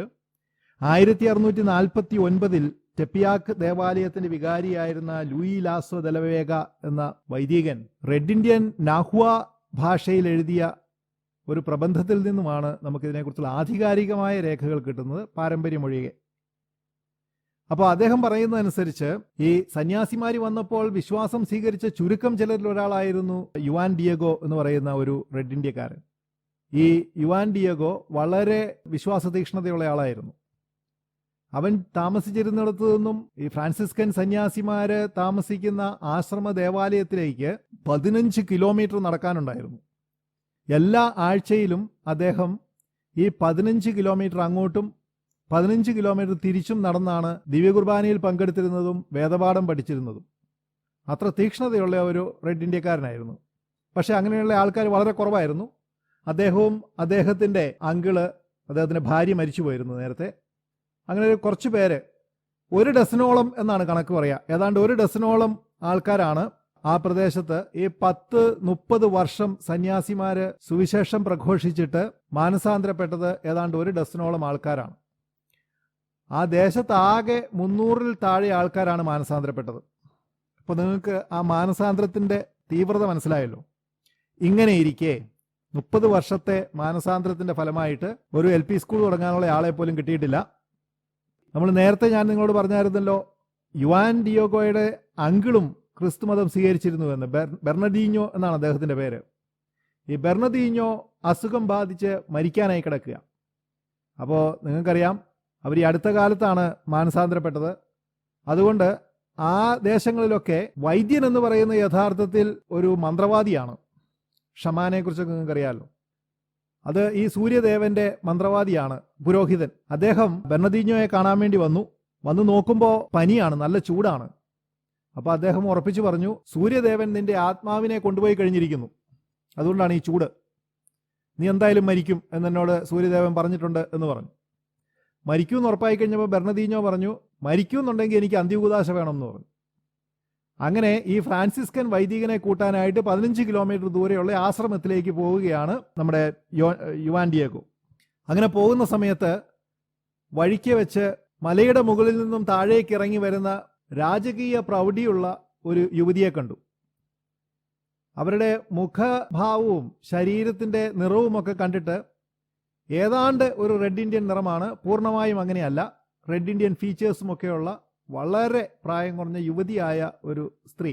അസാധാരണമായ കുലീനത്വവും ആഢ്യത്വവും ഉണ്ടായിരുന്നു ആ സ്ത്രീക്ക്. അവരുടെ വസ്ത്രങ്ങൾ അവിശ്വസനീയമാംവിധം അലങ്കൃതവും അതിമനോഹരവും വളരെ വില കൂടിയതാണെന്ന് മനസ്സിലാകുമായിരുന്നു. എന്ന് മാത്രവുമല്ല, ഞാൻ ഇതിനെക്കുറിച്ചൊക്കെ പിന്നീട് വിശദീകരിച്ചു കൊള്ളാം. പക്ഷേ എങ്കിലും നിങ്ങളൊന്ന് മനസ്സിലാക്കേണ്ട കാര്യമുണ്ട്. സൂര്യദേവൻ ഉയർന്നു വരുന്ന കിഴക്ക് നിന്നാണ് അവൾ വരുന്നത്. യുവാൻ ഡിയോഗോ കാണുമ്പോൾ ഈ സ്ത്രീ സൂര്യനെ മറച്ചു നിൽക്കുകയാണ്. ഇപ്പം നിങ്ങൾ ഈ പടത്തിൽ കാണുന്നത് പോലെ അല്ല യഥാർത്ഥത്തിൽ നിൽക്കുന്നത്. ഒരു അസാധാരണ സാന്നിധ്യമായിരുന്നു. സൂര്യനെ മറച്ചു നിൽക്കുന്ന ആ സ്ത്രീയുടെ ചുറ്റും സൂര്യന്റെ പ്രകാശം അല്ലാതെ സ്വർണ്ണ നിറത്തിലുള്ള ഒരു പ്രകാശം ഇങ്ങനെ കത്തി നിൽക്കുന്നുമുണ്ട്. അദ്ദേഹം വളരെ അത്ഭുത സ്തബ്ധനായി പോയി, ഭയന്നും പോയി. സ്ത്രീ അദ്ദേഹത്തോട് പറഞ്ഞു, ഞാൻ നിന്നെ കാത്തു നിൽക്കുകയായിരുന്നു എന്ന് പറഞ്ഞു, വഴിമാറിപ്പോകാൻ ശ്രമിച്ച ഡിയോഗോയോട്. അത് വലിയ ഞെട്ടിക്കുന്ന ഒരു അനുഭവമായിരുന്നു ഡിയോഗോയ്ക്ക്. എന്നിട്ട് ആരാണ് എന്ന് ചോദിച്ചപ്പോൾ വളരെ മനോഹരമായൊരു കവിത പോലെ കുറച്ച് നീണ്ട ഒരു മറുപടിയാണ് മാതാവ് കൊടുത്തത്. അസാധാരണമായ തീസിസുകൾ അടങ്ങുന്നൊരു മറുപടിയാണത്. ഏതായാലും അതിനകത്ത് പ്രധാനമായും ഇദ്ദേഹത്തിന് അറിയേണ്ടിയിരുന്ന കാര്യം പറഞ്ഞത് ഇങ്ങനെയാണ്: യഥാർത്ഥ ദൈവമാതാവാണ് എന്നാണ് മാതാവ് പറഞ്ഞത്. Mother of the very true deity. അവിടെയാണ് അതിൻ്റെ ആ ട്വിസ്റ്റ് കിടക്കുന്നത്. Mother of the very true deity, യഥാർത്ഥ ദൈവം, യഥാർത്ഥ ദൈവത്തിൻ്റെ അമ്മ ആണ് എന്ന് പറഞ്ഞു. അത് അദ്ദേഹത്തിന് ശരിക്കും മനസ്സിലായിട്ടുണ്ടാവുകയില്ല. ഏതായാലും മാതാവ് പറഞ്ഞു, ഈ സ്ഥലത്ത്, ഞാനിപ്പോൾ നിന്നെ കണ്ട ഇതേ സ്ഥലത്ത് എൻ്റെ നാമത്തിൽ, ദൈവമാതാവിൻ്റെ നാമത്തിൽ ഒരു ബസിലിക്ക പണിയണം എന്ന് പറഞ്ഞു. ബസിലിക്ക എന്ന് പറഞ്ഞാൽ തന്നെ നിങ്ങൾക്കറിയാം, ഭീമാകാരമാണ് ബസിലിക്ക. അതിനകത്ത് കുർബാന ചൊല്ലിയാൽ എത്ര പേര് വരാനുണ്ടെന്നും കൂടെ നമ്മൾ മനസ്സിലാക്കുക. 12 പേര് വരും. അപ്പോൾ ഈ ഒരു സന്ദേശവുമായിട്ട് സ്പെയിൻകാരനായ ആ ദേശത്തിൻ്റെ, അതായത് മെക്സിക്കോയുടെ ബിഷപ്പായ യുവാൻ സമരാഗ എന്ന് പറയുന്ന ബിഷപ്പിനെ പോയി കാണണമെന്ന് പറഞ്ഞു. നിന്റെ മറുപടിയുമായിട്ട് നീ തിരിച്ചു വരുന്നത് വരെ ഞാൻ ഇവിടെ തന്നെ നിൽക്കുമെന്ന് മാതാവ് പറഞ്ഞു. നമുക്കറിയാം, ഒരു റെഡ് ഇന്ത്യൻ ആദിവാസി അന്ന് സ്പാനിഷ് ബിഷപ്പിനെ കാണാൻ പോയാൽ കിട്ടുന്ന സ്വീകരണം എത്ര ഹൃദ്യമായിരിക്കും നമുക്കറിയാം. ഏതായാലും അദ്ദേഹം പോകുന്നതിന് മുമ്പ് തന്നെ ഈ സ്ത്രീയോട് പറഞ്ഞിരുന്നു, ഇതിലൊന്നും വലിയ കാര്യമില്ല, നിങ്ങൾ കുറച്ചുകൂടെ കൊള്ളാവുന്ന സ്വീകാരനായി ആരെങ്കിലും വിട് എന്ന് പറഞ്ഞപ്പോൾ മാതാവ് വളരെ രസകരമായ മറുപടിയാണ് പറഞ്ഞത്. എനിക്ക് ഒത്തിരി പേരെ വിടാൻ ശ്രമിച്ചാൽ ഒത്തിരി പേരെ വിടാനുണ്ട്, പക്ഷെ നീ തന്നെ പോകണമെന്നാണ് എൻ്റെ ആഗ്രഹം എന്ന് പറഞ്ഞു. അങ്ങനെ മനസ്സോടെ പിതാവിനെ കാണാൻ പോയി. കുറേ നേരം കാത്തു നിന്നതിന് ശേഷമാണ് കാണാൻ പറ്റിയത്. അവിടെ കാവൽക്കാർ അദ്ദേഹത്തോട് പറഞ്ഞു, പിതാവിനെ കാണാൻ ചെല്ലുന്നു എന്ന് പറഞ്ഞപ്പോൾ കാവൽക്കാർ പറഞ്ഞു, നീ അവിടെ വെയിറ്റ് ചെയ്യാൻ പറഞ്ഞു. മടുത്ത് കഴിയുമ്പോൾ തിരിച്ചു പോയിക്കൊള്ളുന്നതാണ് എഴുതിയത്. 4 മണിക്കൂർ വെയിറ്റ് ചെയ്തിട്ട് ഇവൻ പോകുന്നില്ല. അവൻ പ്രത്യേകിച്ച് വേറെ പണിയൊന്നും ഇല്ലാത്തതുകൊണ്ട് പോയില്ല. അങ്ങനെ അവസാനം മനസ്സോടെ പിതാവിനെ കാണിച്ചു. പിതാവ് സാധാരണ ഒരു ബിഷപ്പ് സ്വീകരിക്കുന്ന പോലെ തന്നെ വളരെ സ്നേഹത്തോടെ തന്നെയാണ് സ്വീകരിച്ചത്. വളരെ ഇങ്ങനെ ഒരു ആദിവാസി, നമുക്ക് മനസ്സിലാക്കാമല്ലോ, ഇങ്ങനെ ഒരു ആദിവാസി വന്നിട്ട് മാതാവിനെ കണ്ടു എന്നൊക്കെ പറയുന്ന സമയത്ത് അദ്ദേഹത്തിനെതിരൊന്നും പറഞ്ഞില്ല കേട്ടോ. എന്ത് പറഞ്ഞാലും കൊള്ളാം, ശരി, നീ പറഞ്ഞതൊക്കെ എനിക്ക് ഇഷ്ടപ്പെട്ടു, നീ എനിക്ക് കുറച്ചുകൂടെ സമയമുള്ള ഒരു സമയത്ത് വാ എന്ന് പറഞ്ഞു വിട്ടു. അങ്ങനെ അദ്ദേഹം തിരിച്ച് മാതാവിൻ്റെ അടുത്ത് എന്ന് പറഞ്ഞു, ഞാൻ അന്നേരം പറഞ്ഞതല്ലേ എന്നെ വിടണ്ട, വേറെ ആരെങ്കിലും വിട്ടാൽ മതി എന്ന് പറഞ്ഞതല്ലേ എന്ന് പറഞ്ഞപ്പോൾ മാതാവ് പറഞ്ഞു, സാരമില്ല, നമുക്ക് ഒന്നുകൂടെ പോകണം. ഡിസംബർ 9-നാണല്ലോ അന്ന് പോയത്. നാളെ നീ ഇവിടെ വരണം, ഞാൻ ഇവിടെ തന്നെ ഉണ്ടാവും. നാളെ വീണ്ടും ഒന്നുകൂടെ ബിഷപ്പിനെ പോയി കാണണം. അതിനുശേഷം തിരിച്ചു വരുന്ന വഴിക്ക് ഞാനിവിടെ ഉണ്ടാവും, എന്നെ വന്ന് കാണണം എന്ന് പറഞ്ഞു. ഇപ്പൊ മാതാവിനെ 2 പ്രാവശ്യം കണ്ടു കഴിഞ്ഞല്ലോ. ഒരു പ്രാവശ്യം കണ്ടതിന് ശേഷമാണ് പിതാവിനെ കാണാൻ പോയത്. പിതാവിനെ കണ്ടതിന് ശേഷം തിരികെ വന്ന് അന്ന് തന്നെ ഡിസംബർ 9 തന്നെ രണ്ടാമത്തെ പ്രാവശ്യം കണ്ടു. മൂന്നാമത്തെ പ്രാവശ്യം 10-ാം തീയതി ബിഷപ്പിനെ കണ്ടതിന് ശേഷം തിരിച്ചു വന്നു. ബിഷപ്പ് പറഞ്ഞു, നീ ഒരു കാര്യം ചെയ്യുക, ഈ ദൈവമാതാവാണെന്നല്ലേ പറഞ്ഞത്, അതുകൊണ്ട് എനിക്കൊരു അടയാളം വേണം എന്ന് പറഞ്ഞു. എന്തടയാളമാണ് വേണ്ടത് എന്ന് ചോദിച്ചപ്പോൾ പറഞ്ഞു, കാസ്റ്റീലിയൻ റോസപ്പൂക്കളാണ് അടയാളമായിട്ട് വേണ്ടത്. കാസ്റ്റീൽ എന്ന് പറയുന്നത് നമ്മൾ നേരത്തെ കണ്ടല്ലോ, ഇസബെല്ലയുടെ നാട്, അതായത് സ്പെയിനിൽ. അന്നത്തെ കാലമാണെന്ന് ഓർക്കണം, കാലങ്ങളെടുക്കണം, കപ്പലിലാണ് യാത്ര ചെയ്യേണ്ടത്. സ്പെയിനിൽ പോയിട്ട് അന്നത്തെ ഏറ്റവും നല്ല കപ്പലിൽ പോയിട്ട് വന്നാലും കൊണ്ടുവരാൻ പറ്റിയല്ല, പിറ്റേ ദിവസം അറിയാമല്ലോ. അങ്ങനെ കാസ്റ്റീലിയൻ റോസപ്പൂക്കൾ എനിക്ക് അടയാളമായിട്ട് വേണം, ദൈവമാതാവായതുകൊണ്ട് പോയി വരാമല്ലോ. കളിയാക്കാൻ വേണ്ടി പറഞ്ഞതാണെന്ന് ഞാൻ കരുതുന്നത്. ഏതായാലും ഈ തിരിച്ചു ചെന്ന് മാതാവിനോട് ഈ കാര്യം പറഞ്ഞപ്പോൾ മാതാവ് പറഞ്ഞ കാസ്റ്റീലിയൻ റോസപ്പൂക്കളാണല്ലോ വേണമെന്ന് പറഞ്ഞു. നമുക്കത് കൊടുത്തേക്കാം. അതെന്താണെന്നൊന്നും യുവാൻ ഡിയോഗോയ്ക്ക് അറിയില്ല. നമുക്കത് കൊടുക്കാം, നീ നാളെ വാ, ഡിസംബർ 11 വരിക എന്ന് പറഞ്ഞു. ഡിസംബർ 11 ആയപ്പോഴേക്കും മറ്റൊരു പ്രശ്നമുണ്ടായി. ബെർണദീഞ്ഞോയുടെ അസുഖം വളരെ കൂടുതലായി. അപ്പോൾ ബെർണദീഞ്ഞോ മരിക്കും എന്നുള്ളത് ഉറപ്പായി. അപ്പം ഞാൻ നേരത്തെ നിങ്ങളോട് പറഞ്ഞിരുന്നല്ലോ, ഈ ടെപ്പിയാക്ക് മലയുടെ കിഴക്ക് വശത്തെ, കിഴക്ക് ഭാഗത്തു നിന്ന് വരുന്നത് പോലെ ആ ഭാഗത്താണ് മാതാവിനെ കണ്ടത്. അപ്പം മാതാവ് അവിടെ കാത്തു നിൽക്കുമെന്നറിയാമായിരുന്ന യുവാൻ നേരെ മറുവശത്തു കൂടി അച്ഛനെ കാണാൻ പോയി. മാതാവിനെ കാണാതെ അച്ഛനെ കാണാൻ പോയി. അപ്പോൾ പോയപ്പോൾ ഇതാ മലയുടെ ആ വശത്തൂടെ മാതാവ് ഇറങ്ങി വരുന്നു. എന്താ ചെയ്യുക, പാവപ്പെട്ടവൻ. വളരെ സങ്കടവുമുണ്ട് യുവാൻ ഡിഗോയ്ക്ക്. അതായത് ഈ മാതാവിനെ പറ്റിച്ച് പോകേണ്ടി വരുന്നതിൻ്റെ വിഷമം. ഇത്രയും നല്ല ഒരു വളരെ സ്നേഹത്തോടെ മാത്രം പെരുമാറുന്ന ഈ ഒരു സ്ത്രീയെ വിഷമിപ്പിക്കണമല്ലോ എന്നുള്ള വിഷമമാണ് അദ്ദേഹത്തിന്. അപ്പോൾ പറഞ്ഞു, ഞാൻ ശ്രമിക്കാത്തത് കൊണ്ടല്ല, എന്നെക്കൊണ്ട് ഇത്രേ പറ്റുള്ളൂ, അതുകൊണ്ടാണ്. മാതാവ് പറഞ്ഞ കുഴപ്പമില്ല, എനിക്കറിയാം, നീ ഏതായാലും ഒരു കാര്യം ചെയ്യ്, ബിഷപ്പ് നമ്മളോട് പൂക്കൾ കൊടുക്കാനല്ലേ പറഞ്ഞത്. അതിനും പറഞ്ഞ, അല്ല ഇപ്പം ഇങ്ങനെ നിന്ന പ്രശ്നമാണ്, കാരണം ബെർണദീഞ്ഞോ ഇപ്പം തന്നെ മരിക്കും, അന്ത്യകൂദാശ കൊടുക്കണം എന്ന് പറഞ്ഞ സമയത്ത് മാതാവ് പറഞ്ഞു, ഞാനില്ലേ നിനക്ക്, നിന്റെ അമ്മയായ ഞാൻ ഉള്ളപ്പോൾ എന്തുകൊണ്ടാണ് ബെർണദീഞ്ഞോയുടെ രോഗശാന്തിക്കായി നീ എൻ്റെ സഹായം ചോദിക്കാതിരുന്നത്? ഒരുപക്ഷെ സഭയുടെ ചരിത്രത്തിൻ്റെ ആരംഭം മുതൽ ഇന്നു വരെ എല്ലാ വിശ്വാസികളുടെയും കഷ്ടപ്പാടിൻ്റെ സമയത്ത് അവരുടെ ചെവിയിൽ കേൾക്കുന്ന ഒരു വാചകമാണിത്, ഞാനില്ലേ നിനക്ക്. പരിശുദ്ധ കന്യാസ്ത്രീ മറിയത്തിൻ്റെ പേര് വിളിച്ച് പ്രാർത്ഥിച്ചിട്ടുള്ള ഒരാൾക്കും ഈ മറുപടി കിട്ടാതിരുന്നിട്ടില്ല, ഞാനില്ലേ നിനക്ക്. അതിൻ്റെ എക്സാമ്പിളാണ് നമ്മളിപ്പോൾ കാണാൻ പോകുന്നത്. ഈ ഞാനില്ലേ നിനക്ക്, ആം ഐ നോട്ട് ഹിയർ എന്ന് പറയുന്നതിൻ്റെ ശക്തി എത്രയുണ്ട് എന്നാണ് നമ്മളിപ്പോൾ കാണാൻ പോകുന്നത്. കുഞ്ഞൊരു കാര്യം ചെയ്യുക, മലമുകളിലേക്ക് പോയി അവിടെ നിന്ന് പൂക്കൾ പറിച്ചുകൊണ്ട് വരിക എന്ന് പറഞ്ഞു. ഈ പറയുന്ന സമയത്ത് സിയാറ മാദ്രെ, മാതാവിൻ്റെ പർവ്വതങ്ങളിൽ നിന്ന് പറയുന്ന, അന്ന് ടെപ്പിയാക്ക് എന്ന് പറഞ്ഞിരുന്ന ആ മല ഇങ്ങനെയാണ് കിടക്കുന്നത്. മഞ്ഞു മൂടിക്കിടക്കുന്ന സ്ഥലമാണ്. ഡിസംബർ ആണല്ലോ, നിങ്ങൾക്കറിയാം. അത് കൂടാതെ ആ മലയെക്കുറിച്ച് നല്ല ധാരണയുണ്ട് യുവാൻ ഡിഗോയ്ക്ക്. അത് കള്ളിച്ചെടികൾ മാത്രം വളരുന്ന സ്ഥലമാണ്. അവിടെ കാസ്റ്റീലിയൻ റോസപ്പൂക്കൾ പോയിട്ട് സാധാരണ റോസപ്പൂക്കൾ പോലും ഉണ്ടാകാത്ത സ്ഥലമാണ്. അപ്പോൾ ഈ മഹതിയായ സ്ത്രീക്ക് ഈ സ്ഥലത്തെക്കുറിച്ചൊരു ധാരണയുമില്ല, അതുകൊണ്ട് ആണ് അവരിങ്ങനെ പറയുന്നത് എന്ന് കരുതി അവരെ തിരുത്താൻ ശ്രമിച്ചപ്പോൾ പറഞ്ഞു, നീ പോയി പൂക്കൾ പറിച്ചുകൊണ്ട് വാ എന്ന് നിർബന്ധിച്ചു പറഞ്ഞു. അങ്ങനെ മനസ്സിലാ മനസ്സോടെ അദ്ദേഹം ടെപ്പിയാക്ക് മലകളുടെ മുകളിലേക്ക് കയറിപ്പോയി. മലമുകളിലെത്തിയപ്പോൾ അദ്ദേഹത്തെ ഞെട്ടിച്ചുകൊണ്ട് ആ മലയുടെ മുകൾ പരപ്പ്, ടെപ്പിയാക്ക് മലയുടെ മുകൾ പരപ്പ് മുഴുവൻ ചുവന്ന ഒരു പട്ട് വിരിച്ചതുപോലെ കാസ്റ്റീലിയൻ റോസപ്പൂക്കൾ പൂത്തുലഞ്ഞു കിടക്കുകയാണ്. ഇത്രയധികം പൂക്കൾ കണ്ടിട്ട് അയാൾ അത്ഭുതപ്പെട്ടു പോയിട്ട് എന്താണ് ചെയ്യേണ്ടതെന്ന് അറിയാൻ മേലാതെ, ഈ റെഡ് ഇന്ത്യക്കാര് അവരെ കാട്ടിലും മേട്ടിലുമൊക്കെ നടക്കുമ്പോൾ അവർക്ക് ഭക്ഷണ സാധനമായിട്ട് അതിൽ മൃഗങ്ങളെയോ അല്ലെങ്കിൽ കിഴങ്ങുകളൊക്കെ കിട്ടിക്കഴിഞ്ഞാൽ അത് പൊതിഞ്ഞു കെട്ടി കൊണ്ടുവരാനായിട്ട് നമ്മൾക്ക് പണ്ട് കാലത്ത് നമ്മുടെ നാട്ടിലുണ്ടായിരുന്ന ചണത്തിൻ്റെ ചാക്ക് പോലെയുള്ള ഒരു കള്ളിമുൾച്ചെടി, മഗായി എന്ന് പറയുന്ന കള്ളിമുൾച്ചെടിയുടെ നാരുകൾ കൊണ്ടുണ്ടാക്കുന്ന ഒരു ചാക്ക് പോലുള്ള തുണിയുണ്ട്. അതുകൊണ്ട് മേലങ്കിയാണത്. അത് അവർക്ക് തണുത്താ പുതയ്ക്കും. സാധനങ്ങൾ എന്തെങ്കിലും കിട്ടിയാൽ അത് വലിച്ചു വാരിയെടുക്കും. ഈ കള്ളിച്ചെടിയാണത്, മഗായി എന്ന് പറയുന്ന ചെടിയാണ്. അതിൻ്റെ ഇല ഇങ്ങനെ എടുക്കും. എടുത്തതിന് ശേഷം വളരെ രസകരമായിട്ടാണ് അവരത് നാരാക്കി എടുക്കുന്നതെന്ന് കണ്ടോ.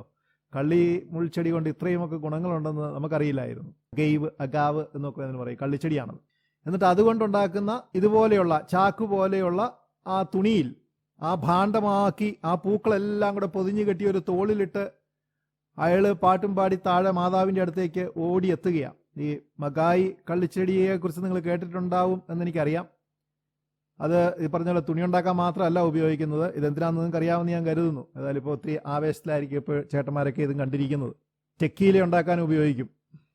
ഏതായാലും ഈ പൂക്കളെല്ലാം കൂടെ ആ ഭാണ്ഡത്തിൽ കെട്ടി കൊണ്ടുവന്ന് മാതാവിൻ്റെ അടുത്ത് കൊണ്ടുവന്ന് കൊടുത്തു. അയാളെ സംബന്ധിച്ചിടത്തോളം അതെങ്ങനെയാണ് പൂക്കൾ ബൊക്കെ ആക്കേണ്ടതെന്നും അറിയില്ലല്ലോ.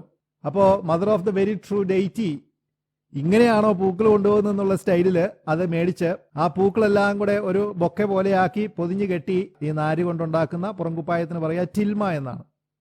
ആ ടിൽമയിൽ തന്നെ പൊതിഞ്ഞിട്ട് പറഞ്ഞു, ഇനി ഒരു കാരണവശാലും ഇത് ബിഷപ്പിന്റെ മുന്നിൽ ചെന്നല്ലാതെ തുറക്കരുത്. ആര് കാണിക്കണമെന്ന് പറഞ്ഞാലും തുറന്ന് കാണിക്കരുത്. അദ്ദേഹം ഈ ഭാണ്ഡക്കെട്ടുമായിട്ട് ബിഷപ്പിനെ കാണാൻ പോയി. കുറച്ചു നേരം കാത്തിരുന്നതിന് ശേഷമാണ് ബിഷപ്പിനെ കാണാൻ സാധിച്ചത്. ബിഷപ്പിന്റെ അടുത്ത് ചെന്ന് അദ്ദേഹം ഈ പൂക്കളെല്ലാം കൂടെ ഒരു വളരെ ഡ്രമാറ്റിക് ആയിട്ട് ബിഷപ്പിന്റെ മുന്നിലേക്ക് കുടഞ്ഞിട്ടു.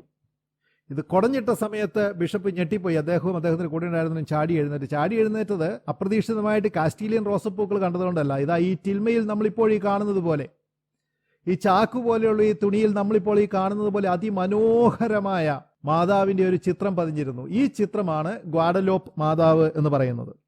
ഇതേ സമയം യുവാൻ ഡിയേഗോ ബിഷപ്പിനെ കണ്ടുകൊണ്ടിരിക്കുന്ന അതേ സമയം മാതാവ് ബെർണദീഞ്ഞോയെ സന്ദർശിച്ചു. രോഗിയായി കിടക്കുന്ന ബെർണദീഞ്ഞോയെ സന്ദർശിച്ചു. ബെർണദീഞ്ഞോയെ സന്ദർശിച്ചിട്ട് രോഗശാന്തി കൊടുത്തു എന്ന് മാത്രവുമല്ല, നീ വേഗം ബിഷപ്പിന്റെ അടുത്ത് എല്ലാം പറഞ്ഞു. ബിഷപ്പിന്റെ അടുത്ത് എന്നിട്ട് ഈ കാര്യമാണ് പറയേണ്ടത്. ടെപ്പയാക്ക് മലനിലകളിൽ ഞാൻ നൽകിയ ആ ദർശനമുണ്ടല്ലോ, ആ ദർശനവും ആ ടിൽമയിൽ ഒരു ചിത്രം പതിഞ്ഞിട്ടുണ്ട്. ആ ചിത്രത്തിനും ഗ്വാഡലോപ്പെ എന്ന പേരിലാണ് അത് രണ്ടും അറിയപ്പെടേണ്ടത് എന്ന് മാതാവ് പറഞ്ഞു. ബെർണദീഞ്ഞോ വളരെ സന്തോഷത്തോടെ ഓടി ബിഷപ്പിന്റെ അടുത്ത് വന്നു. പെട്ടെന്ന് കാണാൻ പറ്റി. കാര്യങ്ങളൊക്കെ പങ്കുവെച്ചപ്പോൾ വളരെ ഉറപ്പായി. കാരണം ഇവർ തമ്മിൽ കണ്ടുമുട്ടിയിട്ടില്ല. ഈ മാതാവിനെ കണ്ടതിന് ശേഷം തിരിച്ചു വരുന്ന വഴിക്ക് പറഞ്ഞല്ലോ, വളരെ ദൂരെയാണെന്ന് ഞാൻ പറഞ്ഞല്ലോ, 15 കിലോമീറ്ററോളം ദൂരെയാണെന്ന് പറഞ്ഞല്ലോ. അസുഖമായിട്ട് മരിക്കാൻ കിടക്കുന്ന ബെർണദീഞ്ഞോയാണ് ഓടി വന്നിട്ട് പള്ളി പണിയണം, പള്ളി പണിയുമ്പോൾ പള്ളിക്ക് സ്ഥലത്തിനുമൊക്കെ ഈ പേരാണ് ഇടേണ്ടത്, ദർശനത്തിനും മാതാവിന്റെ ചിത്രത്തിനും ഈ പേരാണ് ഇടേണ്ടതെന്ന് പറഞ്ഞപ്പോൾ ബിഷപ്പിന് ഉറപ്പായി. ഈ ദർശനത്തിന്റെ മറ്റൊരു പ്രത്യേകത, ഈ 5 പ്രത്യക്ഷപ്പെടലുകളിലും മാതാവിന്റെ രൂപം ഏതാണ്ട് ഒരു റെഡ് ഇന്ത്യൻ രൂപമായിരുന്നു. യൂറോപ്യൻ രീതിയല്ല എന്ന് ഞാൻ പറയുന്നത്. അതുകൂടാതെ റെഡ് ഇന്ത്യക്കാരുടെ പ്രാദേശിക ഭാഷയായ നഹ്വ എന്ന് പറയുന്ന ഭാഷയിലാണ് മാതാവ് സംസാരിച്ചത്. ഇത്രയായപ്പോഴേക്കും പിതാവിന്റെ പിടിവിട്ടുപോയി. ഒരു ദേവാലയം പണിതു. അതിമനോഹരമായ ബസിലിക്ക ദേവാലയം. പക്ഷെ ഒരു ചെറിയ പ്രശ്നം ഉണ്ടായിരുന്നു. ദേവാലയത്തിൽ പാട്ട് പാടാനുള്ള ക്വയറിനുള്ള ആൾ പോലും ഉണ്ടായിരുന്നില്ല. 12 പേരല്ലേ ഉള്ളൂ. എന്നിട്ട് മാതാവ് ആവശ്യപ്പെട്ടതനുസരിച്ച് ഈ ടിൽമ ആ ദേവാലയത്തിൽ സ്ഥാപിക്കുകയും ചെയ്തു. ഈ ടിൽമയ്ക്കൊരു പ്രത്യേകതയുണ്ട്. ഞാൻ നേരത്തെ പറഞ്ഞു, മഗായി എന്ന് പറയുന്ന കള്ളിച്ചെടിയുടെ നാരുകൾ കൊണ്ടാണ് ഈ ചിത്രം ഉണ്ടാക്കുന്നത് എന്ന് പറഞ്ഞല്ലോ. ഈ കള്ളിച്ചെടിയുടെ നാരുകൾ കൊണ്ടുണ്ടാക്കുന്ന വളരെ പ്രാകൃതമായ ഒരു വസ്ത്രമാണത്. നമ്മുടെ ചണം കൊണ്ടുണ്ടാക്കുന്ന ചാക്ക് പോലെ. ഏറ്റവും കൂടിയാൽ 10-12 വർഷമാണ് ഈ ചാക്ക് മകായി നാരുകൾ കൊണ്ടുണ്ടാക്കുന്ന ആ ടിൽമ നിലനിൽക്കുക. ഏതായാലും മാതാവ് പടവോടെ സൂക്ഷിച്ചു വെക്കണമെന്ന് പറഞ്ഞതുകൊണ്ട് അവിടെ വെച്ചു. സാധാരണഗതിയിൽ ഞാൻ പറഞ്ഞ പോലെ 10 വർഷം കഴിയുമ്പോൾ അതിന്റെ ഭംഗി നശിച്ച് അത് ദ്രവിച്ചു പോകേണ്ടതാണ്. ഇത് ദ്രവിച്ചു പോയില്ല എന്ന് മാത്രമല്ല, ഒരു കുഞ്ഞ് വളർന്നു വരുമ്പോൾ സൗന്ദര്യം കൂടുന്നു എന്ന് പറഞ്ഞതുപോലെ ഓരോ വർഷം കഴിയുന്നതോറും അതിന്റെ മിഴിവ് കൂടിക്കൂടി വന്നു. അതൊരു വലിയ അത്ഭുതമായിരുന്നു എല്ലാവർക്കും. കാരണം മഗായി ടിൽമയെക്കുറിച്ച് അറിയാവുന്ന ആർക്കും അറിയും 10-15 വർഷത്തിനപ്പുറം ഒരിക്കലും അത് നിൽക്കുകയില്ല എന്ന്. അങ്ങനെ കുറെ കാലം അതിങ്ങനെ നിന്നു. ഈ സംഭവങ്ങൾക്ക് തൊട്ട് മുമ്പ് 1517 മുതൽ 1648 വരെ വലിയ സംഭവം നടക്കുന്നുണ്ട്. വിറ്റൻബർഗ് ദേവാലയത്തിന്റെ വാതില് ഒരു ചങ്ങായി ഇന്ന് ആണിയടിച്ച് നശിപ്പിച്ച കഥയൊക്കെ നമുക്കറിയാം. അവിടെ നിന്ന് പ്രൊട്ടസ്റ്റന്റ് റെവല്യൂഷൻ ഉണ്ടായി. ഏതാണ്ട് 34 ലക്ഷത്തോളം വിശ്വാസികൾ സഭയിൽ നിന്നും പുറത്തുപോയി. സഭയെ സംബന്ധിച്ച് വലിയ വേദനാകരമായ ഒരു സമയമായിരുന്നു അത്. വലിയ യാതനയുടെ സമയമായിരുന്നു. അവർ പുറത്തു പോകുമ്പോൾ കാരണം അതല്ലായിരുന്നുവെങ്കിലും പുറത്തു പോയി കഴിഞ്ഞിട്ട് പുറത്തു പോകാനുണ്ടായ കാരണങ്ങളിൽ ഒന്നായിട്ട് അവർ പറഞ്ഞത് മരിയ വണക്കമാണ് അവരെ വിഷമിപ്പിച്ച കാരണങ്ങളിൽ ഒന്ന് എന്നാണ് പറഞ്ഞത്. അത് സഭയെയും മാതാവിനെയും സ്നേഹിച്ചിരുന്നവർക്കൊക്കെ വലിയ വിഷമമായിരുന്നു. 30 ലക്ഷത്തിലധികം ആൾക്കാർ സഭയിൽ നിന്നും പുറത്തു പോയതിന് കാരണം ഇങ്ങനെയൊരു സംഭവമാണല്ലോ എന്നറിഞ്ഞപ്പോൾ എല്ലാവർക്കും വിഷമമായി. മറ്റൊരു ആരോപണവും കൂടെ സഭയ്ക്കെതിരെ ആ സമയത്തുണ്ടായി. വിശുദ്ധ ഗ്രന്ഥത്തിലൊക്കെ പറഞ്ഞിരുന്ന പൗലോസ്ലീഹായൊക്കെ വാൺ ചെയ്തിരുന്ന ഗ്രേറ്റ് അപ്പോസ്റ്റസി എന്ന് പറയുന്ന ഒരു സംഭവം ഉണ്ട്. അതായത് ക്രിസ്തുവിന്റെ 2ാം വരവിന് മുമ്പ് സഭയിൽ അവശേഷിക്കുന്ന ഭാഗത്തേക്കാൾ കൂടിയ ഒരു ഭാഗം സഭയ്ക്ക് പുറത്തു പോകും എന്നുള്ള ഒരു പ്രവചനമുണ്ട്. അപ്പോൾ യഥാർത്ഥത്തിൽ ഈ പറഞ്ഞ ഗ്രേറ്റ് അപ്പോസ്റ്റസി എന്ന് പറയുന്ന മഹാവിശ്വാസ പരിത്യാഗം എന്ന് പറയുന്ന ആ സംഭവമാണ് പ്രൊട്ടസ്റ്റന്റ് വിപ്ലവ സമയത്തുണ്ടായത് എന്നും ഒരു ആരോപണമുണ്ടായിരുന്നു. മാതാവിൻ്റെ പേരിൽ കുറേ പേര് പുറത്തുപോയി, 30 ലക്ഷത്തിലധികം ആൾക്കാർ പുറത്തുപോയി എന്നാണല്ലോ കേട്ടത്. ഈ മാതാവിൻ്റെ പ്രത്യക്ഷപ്പെടലുണ്ടായിട്ട് 10 വർഷങ്ങൾക്കുള്ളിൽ, യഥാർത്ഥത്തിൽ 9 വർഷത്തിനുള്ളിൽ 9 വർഷത്തിനുള്ളിൽ 93 ലക്ഷം ആൾക്കാർ ക്രിസ്തുമതം സ്വീകരിച്ചു ലാറ്റിൻ അമേരിക്കയിൽ. 30-ലധികം വർഷം സന്യാസിമാർ ശ്രമിച്ചിട്ട് ആകെ 300-ൽ താഴെ ആൾക്കാരെ മാനസാന്തരപ്പെടുത്താൻ പറ്റിയ സ്ഥലത്താണ് 10 വർഷത്തിനുള്ളിൽ 93 ലക്ഷത്തോളം ആൾക്കാർ, 11 വർഷമായപ്പോഴേക്കും 10 മില്യൺ ആൾക്കാർ ക്രിസ്തുമതം സ്വീകരിച്ചത്. മഹാ അത്ഭുതമാണ് അവിടെ നടന്നത്. യഥാർത്ഥത്തിൽ ക്ലാസ് ഇവിടെയാണ് അവസാനിക്കേണ്ടത്, അല്ലേ? മാതാവിൻ്റെ മധ്യസ്ഥത്തിൽ വലിയൊരു അത്ഭുതം നടക്കുകയും സഭയുടെ ചരിത്രത്തിലെ ഏറ്റവും വലിയ മാനസാന്തരത്തിൻ്റെ കഥ ഉണ്ടാകുകയും ചെയ്തു. 10 വർഷം കൊണ്ട് 10 മില്യണിലധികം, 1 കോടിയിലധികം ആൾക്കാർ ക്രിസ്തുമതം സ്വീകരിച്ചു എന്നുള്ള ആ മഹാസംഭവം അതിൽ തന്നെ ഒരു കഥയാണ്. പക്ഷെ ഇത്രയും നേരം ഞാൻ പറഞ്ഞത് ഇതിൻ്റെ ആമുഖമാണ്. ഇനിയാണ് നമ്മൾ ക്ലാസ്സിലേക്ക് പോകുന്നത്. 12 വർഷങ്ങൾ കൊണ്ട് കച്ച നശിക്കും എന്ന് പറഞ്ഞു. ഇന്നിപ്പോൾ ഏതാണ്ട് 5 നൂറ്റാണ്ടായി. ഇപ്പോഴും കച്ച നശിച്ചില്ല എന്ന് മാത്രമല്ല, ഞാൻ പറഞ്ഞതുപോലെ അതിന് അസാധാരണമായ മിഴിവുണ്ട്. അതുകൊണ്ട് തന്നെ ഈ കച്ചയെക്കുറിച്ച് അനേകം അതിസൂക്ഷ്മങ്ങളായ നിരീക്ഷണ പരീക്ഷണങ്ങൾ നടന്നിട്ടുണ്ട്. ടൂറിൻ തിരുക്കച്ചയെക്കുറിച്ച് നടന്നതുപോലെ തന്നെ ഈ ഓരോ പഠനങ്ങളും അതിനുള്ളിൽ ഇതുവരെ ആരും അറിയാതിരുന്ന, ഒളിഞ്ഞു കടന്നിരുന്ന ഒത്തിരി സത്യങ്ങളെ പുറത്തു കൊണ്ടുവന്നു. അതിൽ കൂടെ ഒരു ഓട്ട പ്രദക്ഷിണമാണ് ഇപ്പോൾ നമ്മൾ നടത്താൻ ശ്രമിക്കുന്നത്. കാരണം 24 മണിക്കൂർ സമയം നമ്മളിവിടെ ഇരുന്ന് അതിനെക്കുറിച്ച് ലഘുവായി സംസാരിച്ചാൽ പോലും അതിൻ്റെ ഒരു 10% പോലും പറയാൻ സാധിക്കില്ല എന്ന് എനിക്കറിയാം. കാരണം അത്രയധികം ഇത്രയും വർഷങ്ങൾ കൊണ്ട് വായിച്ചപ്പോൾ എനിക്ക് തന്നെ മനസ്സിലായിട്ടുണ്ട്. ഞാനിതിനകത്തൊരു എക്സ്പേർട്ട് പോലുമല്ല. ടൂറിൻ കച്ചയെക്കുറിച്ച് എനിക്ക് പറയാൻ പറ്റും, ഞാനൊരു എക്സ്പേർട്ടാണെന്ന് പറയാം, പക്ഷേ ഇതിലൊരു എക്സ്പേർട്ട് പോലുമല്ല. എന്നിട്ട് നമ്മൾ കേട്ടിട്ടുണ്ട് റാഫേലിൻ്റെയും മൈക്കലാഞ്ചലോയുടെയും ഒക്കെ വർക്കുകൾ ജീവനുള്ളതാണ്, സജീവമാണ് എന്ന് പറയാറുണ്ടല്ലോ.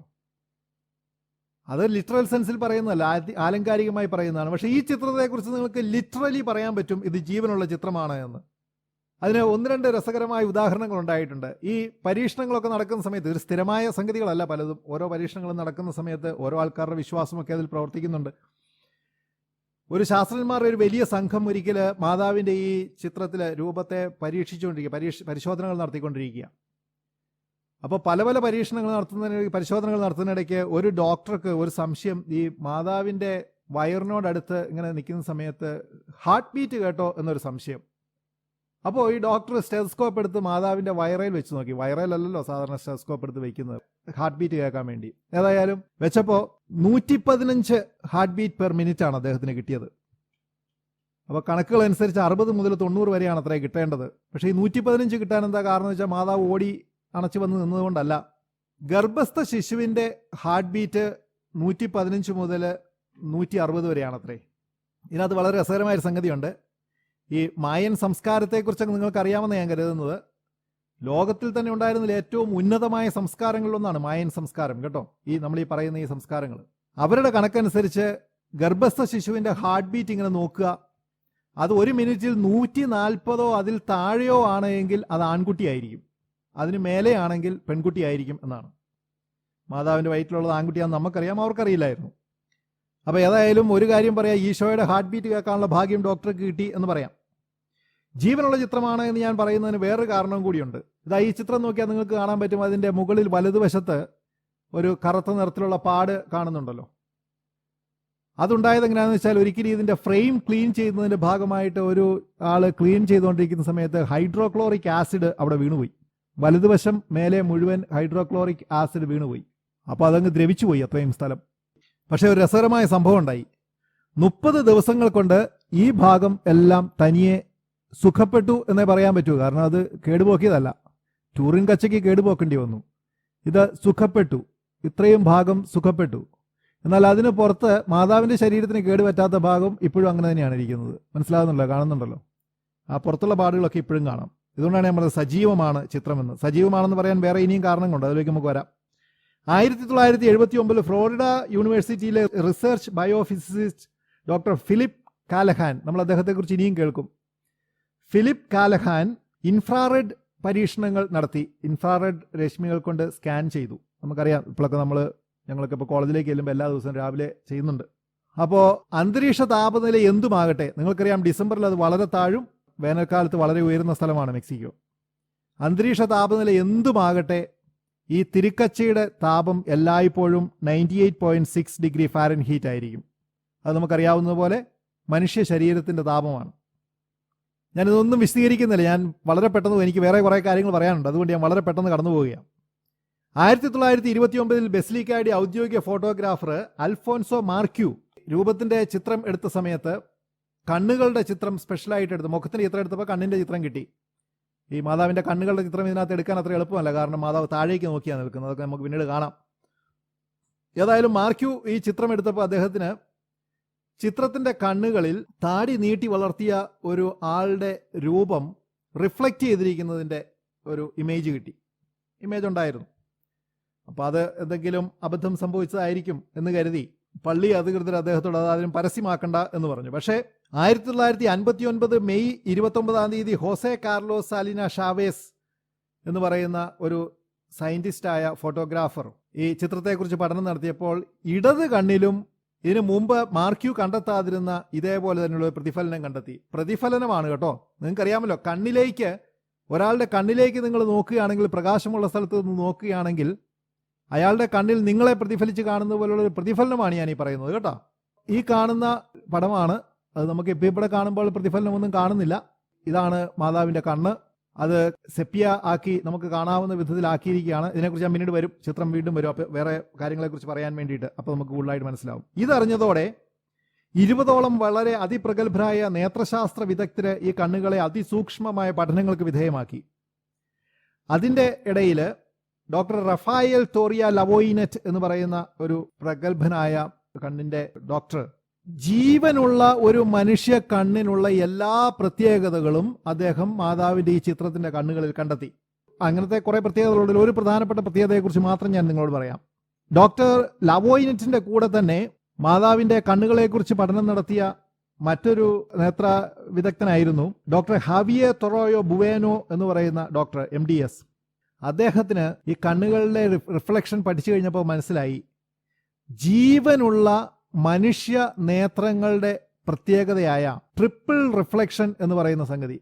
കാരണം കണ്ണുകൾക്കുള്ള ആ 3 ലെൻസുകളുണ്ട്, അതിൽ കൂടെ കടന്നു പോകുന്ന ആ റിഫ്ലക്ഷൻ സാംസൺ പുർക്കിനിയ ഇഫക്റ്റ് എന്നാണ് അതിന് പറയുക. ഈ സാംസൺ പുർക്കിനിയ ഇഫക്റ്റ് എന്ന് പറഞ്ഞു കഴിഞ്ഞാൽ ഇതാണ്: വളരെ മങ്ങിയ വെളിച്ചമുള്ള സമയത്ത് ചുവപ്പ് നിറത്തിന്റെ തെളിമ ഇല്ലാതെയാകുകയും നീല പച്ച പോലെയുള്ള വസ്തുക്കൾ കൂടുതൽ തെളിഞ്ഞു കാണുകയും ചെയ്യുന്ന ആ ഇഫക്റ്റിനാണ് സാംസൺ പുർക്കിനിയ ഇഫക്റ്റ് എന്ന് പറയുക. നീലയും പച്ചയും ചുവപ്പും ഉണ്ട് എന്നിരിക്കട്ടെ, അങ്ങനെയാണ് എങ്കിൽ ചുവപ്പിന്റെ നിറം കുറഞ്ഞു പോകും, നീലയുടെയും പച്ചയുടെയും നിറം കൂടി വരും. ഇതാണ് സാംസൺ പുർക്കിനിയ ഇഫക്റ്റ് എന്ന് പറയുക. ഇത് മാതാവിൻ്റെ കണ്ണുകളിൽ കാണാൻ സാധിച്ചു. അത് ഞെട്ടിപ്പോയി, കാരണം ലോകത്തിൽ ഇതല്ലാതെ മറ്റൊരു ചിത്രത്തിലും അത് സംഭവ്യമല്ല. 1979 ഡോക്ടർ ഹോസെ ആസ്റ്റി ടോൺസ്മൻ, ഈ ഹോസെ ആസ്റ്റി ടോൺസ്മൻ ഒരു പ്രഗത്ഭനായ സയന്റിസ്റ്റാണ്. നാസയുടെ മാർസ് പര്യടനത്തിൽ, ചൊവ്വ നിരീക്ഷണത്തിൽ ചൊവ്വയുടെ പ്രതലം സ്കാൻ ചെയ്ത, പാൻ ചെയ്ത സയന്റിസ്റ്റാണ് അദ്ദേഹം. കോർണേൽ യൂണിവേഴ്സിറ്റിയിലെ പ്രൊഫസറും കൂടിയാണ്. അദ്ദേഹത്തിൻ്റെ വളരെ ഫേമസ് ആയിട്ടുള്ളൊരു പുസ്തകമുണ്ട്, El Secreto de Sus Ojos, the secret in the eyes എന്ന് പറയുന്ന വളരെ പ്രസിദ്ധമായ ഒരു പുസ്തകമാണ്. അത് ഞാനത് വായിച്ചിട്ടുണ്ട്. അദ്ദേഹത്തിൻ്റെ ജോലിയുടെ ഭാഗമായിട്ടും സ്വാധീനമൊക്കെ വെച്ച് IBMയിൽ വെച്ച് ഈ മാതാവിൻ്റെ കണ്ണുകളെ 2500 മടങ്ങ് മാഗ്നിഫൈ ചെയ്ത് പഠനങ്ങൾ നടത്തി. വളരെ ചെറിയ കണ്ണുകളാണ്, അതിനെ 2500 ടൈംസ് മാഗ്നിഫൈ ചെയ്ത് നടത്തിയ പഠനങ്ങളിൽ ഈ മാതാവിൻ്റെ കണ്ണുകളിൽ നേരത്തെ കണ്ട ആ താടിക്കാരൻ്റെ പടത്തിനൊക്കെ അപ്പുറം 13 മനുഷ്യ രൂപങ്ങൾ പ്രതിഫലിച്ചു കണ്ടു. നമ്മളീ പറയുന്നത് ഒരു കൈനകത്തോളം പോലും വലിപ്പമില്ലാത്ത ഒരു കണ്ണിൻ്റെ ഉള്ളിൽ 13 മനുഷ്യരൂപങ്ങൾ പ്രതിഫലിച്ച് കാണുക എന്ന് പറയുമ്പോൾ ഒരു മിനുസമുള്ള ക്യാൻവാസിൽ വാർണിഷ് അടിച്ചതിന് ശേഷം വരച്ചിരിക്കുന്ന ഒരു ചിത്രമല്ല. നിങ്ങൾക്ക് ഈ പ്രതലം കണ്ടാൽ തന്നെ അറിയാം, നമ്മുടെ ചണച്ചാക്കിൽ ഒരു പടം വരച്ചാൽ എങ്ങനെയുണ്ടാവും അതുപോലെയുള്ള പ്രതലത്തിലാണ് ഇത് വരച്ചിരിക്കുന്നത്. വരച്ചതെന്ന് പറയാൻ പാടില്ല, ഈ ചിത്രം പതിഞ്ഞിരിക്കുന്നത്. ആ ചിത്രത്തിൻ്റെ കണ്ണുകളിലാണ് ഞാൻ ഈ പറഞ്ഞ 13 ആൾക്കാരുടെ പ്രതിഫലനം കാണുന്നത്. ട്രിപ്പിൾ റിഫ്ലക്ഷൻ അഥവാ സാംസൺ പുർക്കിനിയ ഇഫക്റ്റ് എന്ന് പറയുന്ന ഈ ആൾക്കാരുടെ രൂപങ്ങൾ. എനിക്ക് അത്ര ക്ലിയർ ആയിട്ടുള്ളൊരു പടം എടുത്തു തരാൻ കിട്ടിയില്ല. അപ്പോൾ ഈ സാംസൺ ബുർക്കിനി എഫക്റ്റ് എന്ന് പറഞ്ഞാൽ ജീവനുള്ള ഒരു വ്യക്തിയുടെ മുമ്പിൽ ഈ 13 പേര് വന്ന് നിന്നിരുന്നുവെങ്കിൽ കണ്ണുകളിൽ എവിടെയാണോ പ്രതിഫലനം ഉണ്ടാകുക അതേ സ്ഥലത്തും കണ്ണിൻ്റെ കോർണിയയുടെ വളവനുസരിച്ച് എവിടെ ഏത് രീതിയിലാണോ ഈ റിഫ്ലക്ഷൻ ഉണ്ടാകുക അതുപോലെയുമാണ്, അതേ വലിപ്പത്തിലുമാണ് ഈ 13 പേരുടെയും റിഫ്ലക്ഷൻ തെളിഞ്ഞു കാണുന്നത്. ഈ ഭൂമിയിലെ ഒരു ബ്രഷ് കൊണ്ട് ചെയ്യാൻ സാധിക്കുന്ന കാര്യമല്ല അത്. ഒരു കാരണവശാലും ചെയ്യാൻ സാധിക്കുകയില്ല അങ്ങനെ ഒരു പ്രതലത്തിൽ. രസതന്ത്രത്തിന് നോബൽ പ്രൈസ് ലഭിച്ച ഒരു ജർമ്മൻ സയന്റിസ്റ്റ് ഉണ്ട്, റിച്ചാർഡ് കൂങ് എന്നാണ് അദ്ദേഹത്തിൻ്റെ പേര്. അദ്ദേഹം ഒരു നിരീശ്വരവാദിയായിരുന്നു. അങ്ങനെ അദ്ദേഹം നിരീശ്വരവാദി ആയിരുന്നത് കൊണ്ട് തന്നെ ടൂറിൻ കച്ചിയെ പലപ്പോഴും പരാജയപ്പെടുത്താൻ ആൾക്കാർ ശ്രമിച്ചിട്ടുള്ളതുപോലെ റിച്ചാർഡ് കൂങ് ഈ കച്ചയിൽ പരീക്ഷണങ്ങൾ നടത്തി. നിരീശ്വരവാദിയായ റിച്ചാർഡ് കൂങ്ങിന്, നോബൽ സമ്മാന ജേതാവായ റിച്ചാർഡ് കൂങ്ങിന് ഒരു അത്ഭുതം മനസ്സിലായി. ഈ രൂപത്തിൽ പതിഞ്ഞിരിക്കുന്ന ആ ചിത്രത്തിൻ്റെ അതിൻ്റെ പ്രതലത്തിലോ ആ പടം വരയ്ക്കപ്പെട്ടിരിക്കുന്ന ആ കളറ് എന്ന് നമ്മൾ പറയുന്ന സംഗതികളിലോ ഈ ഭൂമിയിലുള്ള ഏതെങ്കിലും ഒരു ധാതുവോ നാച്ചുറൽ ആയിട്ടുള്ള മരങ്ങളുടെ ആകട്ടെ മൃഗങ്ങളുടെ ആകട്ടെ നാച്ചുറൽ ആയിട്ടുള്ള ഏതെങ്കിലും മിനറലിൻ്റെയോ ഒരംശവും കണ്ടെത്താൻ സാധിച്ചില്ല. ഭൂമിയിൽ നിന്നുണ്ടാക്കിയാലല്ലേ അതുണ്ടാവുള്ളൂ എന്നൊരു തിരിച്ച് ചോദിക്കാം നമുക്ക്. ഞാൻ നേരത്തെ നിങ്ങളോട് പറഞ്ഞ ഡോക്ടർ ഫിലിപ്പ് കാലഹാൻ ഇൻഫ്രാറെഡ് ഫോട്ടോഗ്രാഫി ഉപയോഗിച്ച് ഇതിൻ്റെ ഫോട്ടോ എടുത്തു. നിങ്ങൾക്കറിയാം, നല്ല ഒരു മാസ്റ്റർ പീസ്, നല്ലൊരു ചിത്രം വരയ്ക്കണമെങ്കിൽ ആദ്യം അതിന് പിന്നിൽ സ്കെച്ച് വരയ്ക്കണം, അളവുകൾ വരച്ചിടണം. കാരണം ഈ നമുക്ക് തോന്നുന്ന പോലെ അങ്ങ് വരയ്ക്കുകയല്ല ചെയ്യുക. ഈ മുഖമൊക്കെ ശരീരമൊക്കെ അതിനൊക്കെ അളവുകളുണ്ട്. മൈക്കലാഞ്ചലോ കൃത്യമായിട്ട് അളവ് കൊടുത്തതൊക്കെ നിങ്ങൾക്കറിയാമല്ലോ. എന്നാൽ അതേസമയം ഈ ടിൽമയിൽ ഈ ചിത്രത്തിൻ്റെ അടിയിൽ ഇൻഫ്രാറെഡ് ഫോട്ടോ എടുത്തു കഴിഞ്ഞപ്പോൾ മനസ്സിലായി അതിനകത്ത് സ്കെച്ചില്ല, രൂപത്തിൻ്റെ അളവുകളില്ല. സാധാരണ ചിത്രം വരയ്ക്കുന്നതിന് മുമ്പ് പ്രതലത്തെ പാകപ്പെടുത്തുന്ന ഈ കളറുകൾ നശിച്ചു പോകാതിരിക്കാൻ വേണ്ടി അടിക്കുന്ന വിവിധ തരത്തിലുള്ള നാച്ചുറലും അല്ലാതെയുമുള്ള വാർണിഷുകളുണ്ട്. ഇങ്ങനെയുള്ള യാതൊരു വസ്തുവും, എന്തിന് ഭൗതികമായി ഒരു ധാതുവോ പ്രകൃതിദത്തമായ എന്തെങ്കിലും സാധനമോ അതിലുണ്ടായിരുന്നില്ല. ആന്റിക്വിറ്റി മുതൽ ഒരു ചിത്രകാരൻ, അതായത് പുരാതന കാലം മുതൽ ഒരു ചിത്രകാരൻ ചിത്രം വരയ്ക്കണമെങ്കിൽ അതിൽ സ്കെച്ച് വരയ്ക്കാതെ അതിന് അളവുകൾ ഇടാതെ ചിത്രം വരയ്ക്കുക സാധ്യമല്ല. മൈക്കലാഞ്ചലോയും ഡാവിഞ്ചിയും പോലും അങ്ങനെ വരച്ചിട്ടില്ല, അസാധ്യമാണത്. അങ്ങനെ ഇരിക്കെയാണ് ഈ ചിത്രത്തിന് അതൊന്നുമില്ലാത്തത്. എന്ന് മാത്രമല്ല ഇതിലെ കളറേഷൻ, വർണ്ണങ്ങൾ ഒന്നുമില്ല. ബ്രഷ് വരച്ചതിൻ്റെ പാടുകളില്ല. ഈ ഇൻഫ്രാറെഡ് ചിത്രമൊക്കെ എടുത്തു കഴിഞ്ഞാൽ അതിനകത്ത് ഒരു മുടി, നിങ്ങളുടെ തലമുടി അതിൽ വീണിട്ടുണ്ടെങ്കിൽ ആ മുടി അവിടെ നിന്ന് പറന്നു പോയാലും അതിൻ്റെ പാടുകൾ അവിടെ അവശേഷിക്കും. ഒരു ബ്രഷിൻ്റെ സ്ട്രോക്ക് ഈ ഇത്രയും വലിയ ഈ ചിത്രത്തിൽ എവിടെയുമില്ല. ജോൺ പോൾ രണ്ടാമൻ മാർപ്പാപ്പ, വിശുദ്ധനായ ജോൺ പോൾ രണ്ടാമൻ മാർപ്പാപ്പയാണ് ഈ ചിത്രത്തിൻ്റെ ഏറ്റവും നല്ല വിശേഷണം നൽകിയത്. അദ്ദേഹം പറഞ്ഞു, ഈ ലോകത്തിൻ്റേതല്ലാത്ത ബ്രഷുകൾ കൊണ്ട് വരയ്ക്കപ്പെട്ട ചിത്രം. അതിവിശുദ്ധനായ പിതാവിനത് പറയാം ധൈര്യമായിട്ട്. കാരണം അദ്ദേഹത്തിന് നമുക്കൊന്നും അറിയില്ലാത്ത അനേകം രഹസ്യങ്ങൾ ഈ ചിത്രത്തെക്കുറിച്ച് അദ്ദേഹത്തിന് അറിയാം. അതുകൊണ്ട് അദ്ദേഹം ധൈര്യമായിട്ട് പറഞ്ഞു, ഈ ലോകത്തിൻ്റേതല്ലാത്ത ബ്രഷുകൾ കൊണ്ട് വരച്ച ചിത്രം.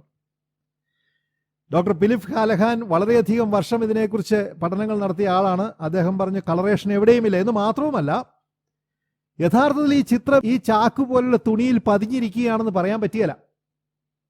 1 മില്ലിമീറ്ററിൻ്റെ 30 അകലത്തിൽ യഥാർത്ഥത്തിൽ അത് ആ തുണിയിൽ നിന്നും ഉയരെ ഇങ്ങനെ പൊങ്ങി നിൽക്കുകയാണ്, ഫ്ലോട്ട് ചെയ്ത് നിൽക്കുകയാണ് ചെയ്യുക. ചിത്രത്തോട് നമ്മൾ വളരെ അടുത്ത് നിന്ന് നോക്കുകയാണെങ്കിൽ 3 ഇഞ്ച് 4 ഇഞ്ച് അടുത്ത് നിന്ന് നോക്കുകയാണെങ്കിൽ ഈ ചിത്രത്തിൻ്റെ കളറുകളെല്ലാം ഇല്ലാതെയാവും. അസാധാരണമാണ് ഈ ചിത്രം.